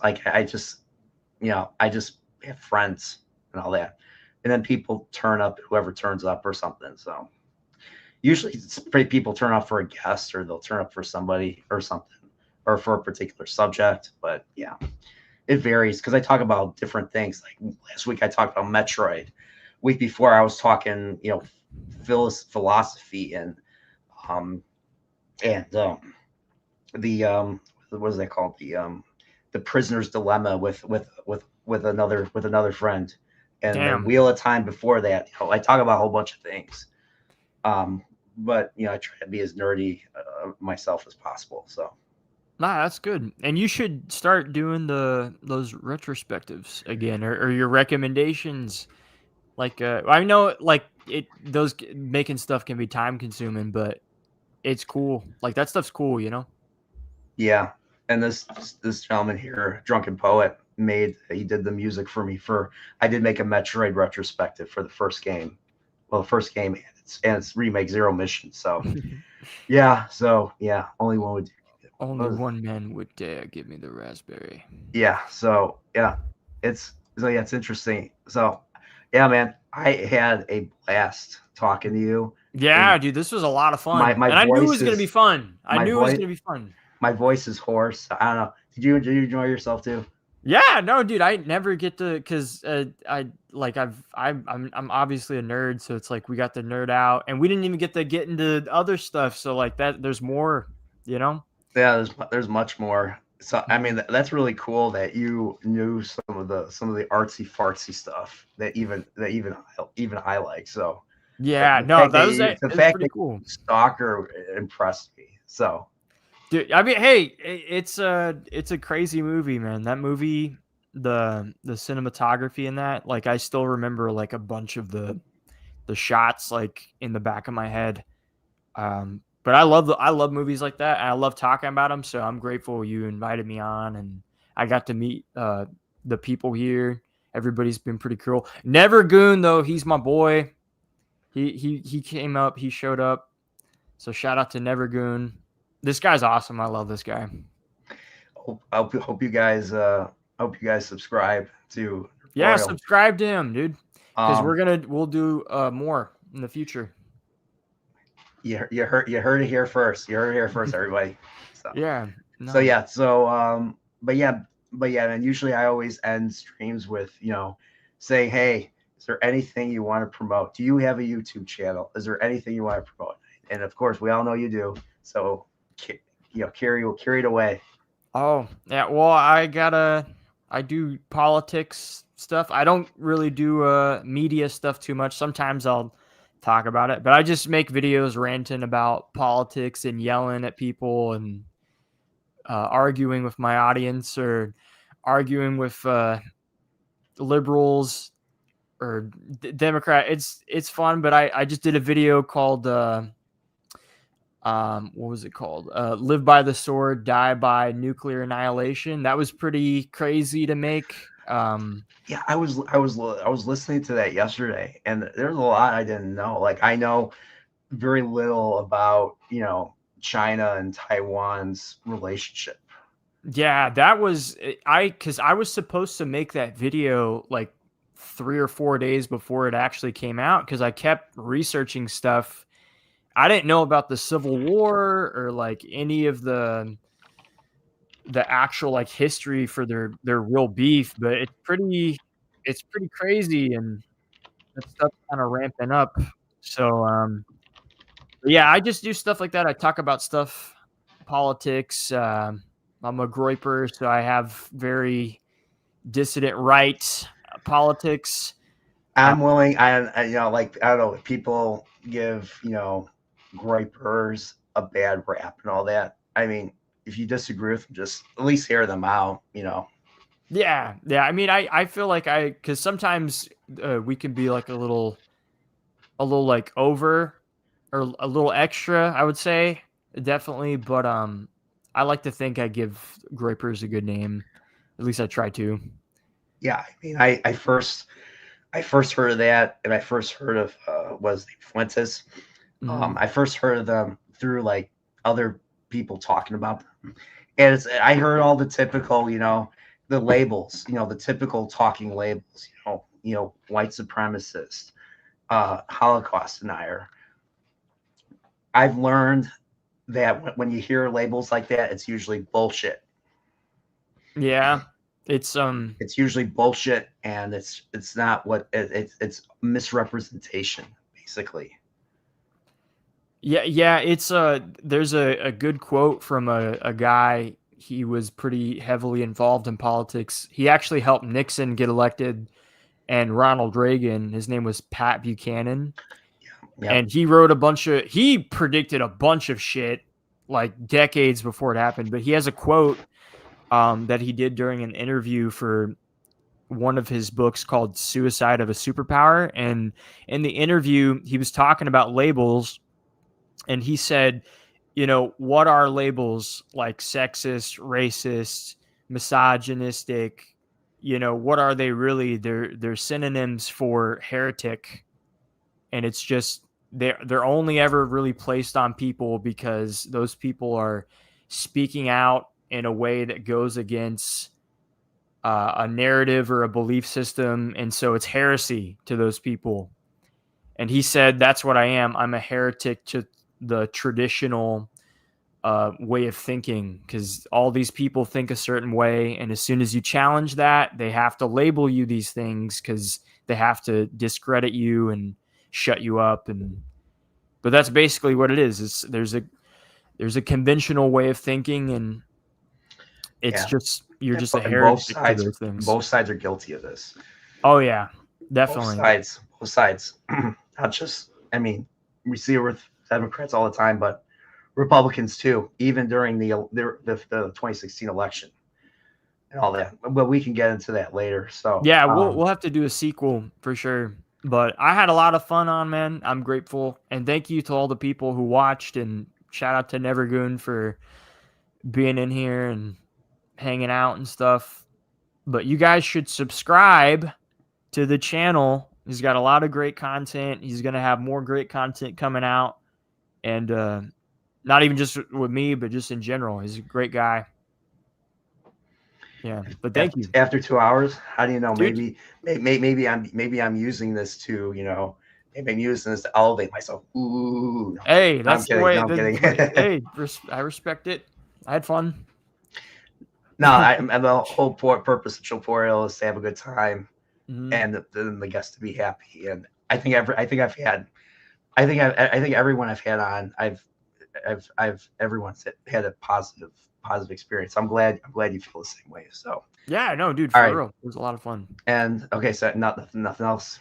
Nah, it's I pretty much said everything. Yeah. Okay, all right, and all right. I guess I will say goodbye. So this is my last Chilporeal of the year. I was thinking of doing something for Christmas, but I don't think that's gonna happen. So Oh, the next one I'm gonna have Extra Zero on, another person in my gaming sphere. I've never had him on. He's friends with me and Nerdy Neo and Angry Canadian and RNG and all of us. And we're going to talk about, well, gaming, because him and I are the same age, so we have a lot of shit in common. Mhm. We get he was bringing up tweets. I'm like, I know what you're talking about. I know what you're fucking talking about. So yeah, so I'm going to have him on second Friday of January. So yeah, but yeah, stay tuned. Me and Tom are not finished yet. No, there's gonna be a part two. Part Part two. two. You better be ready. So will we be talking about politics? Will we be talking about social media? Will we be talking about most nerd shit? Find out next time on Chilporeal. Chilporeal.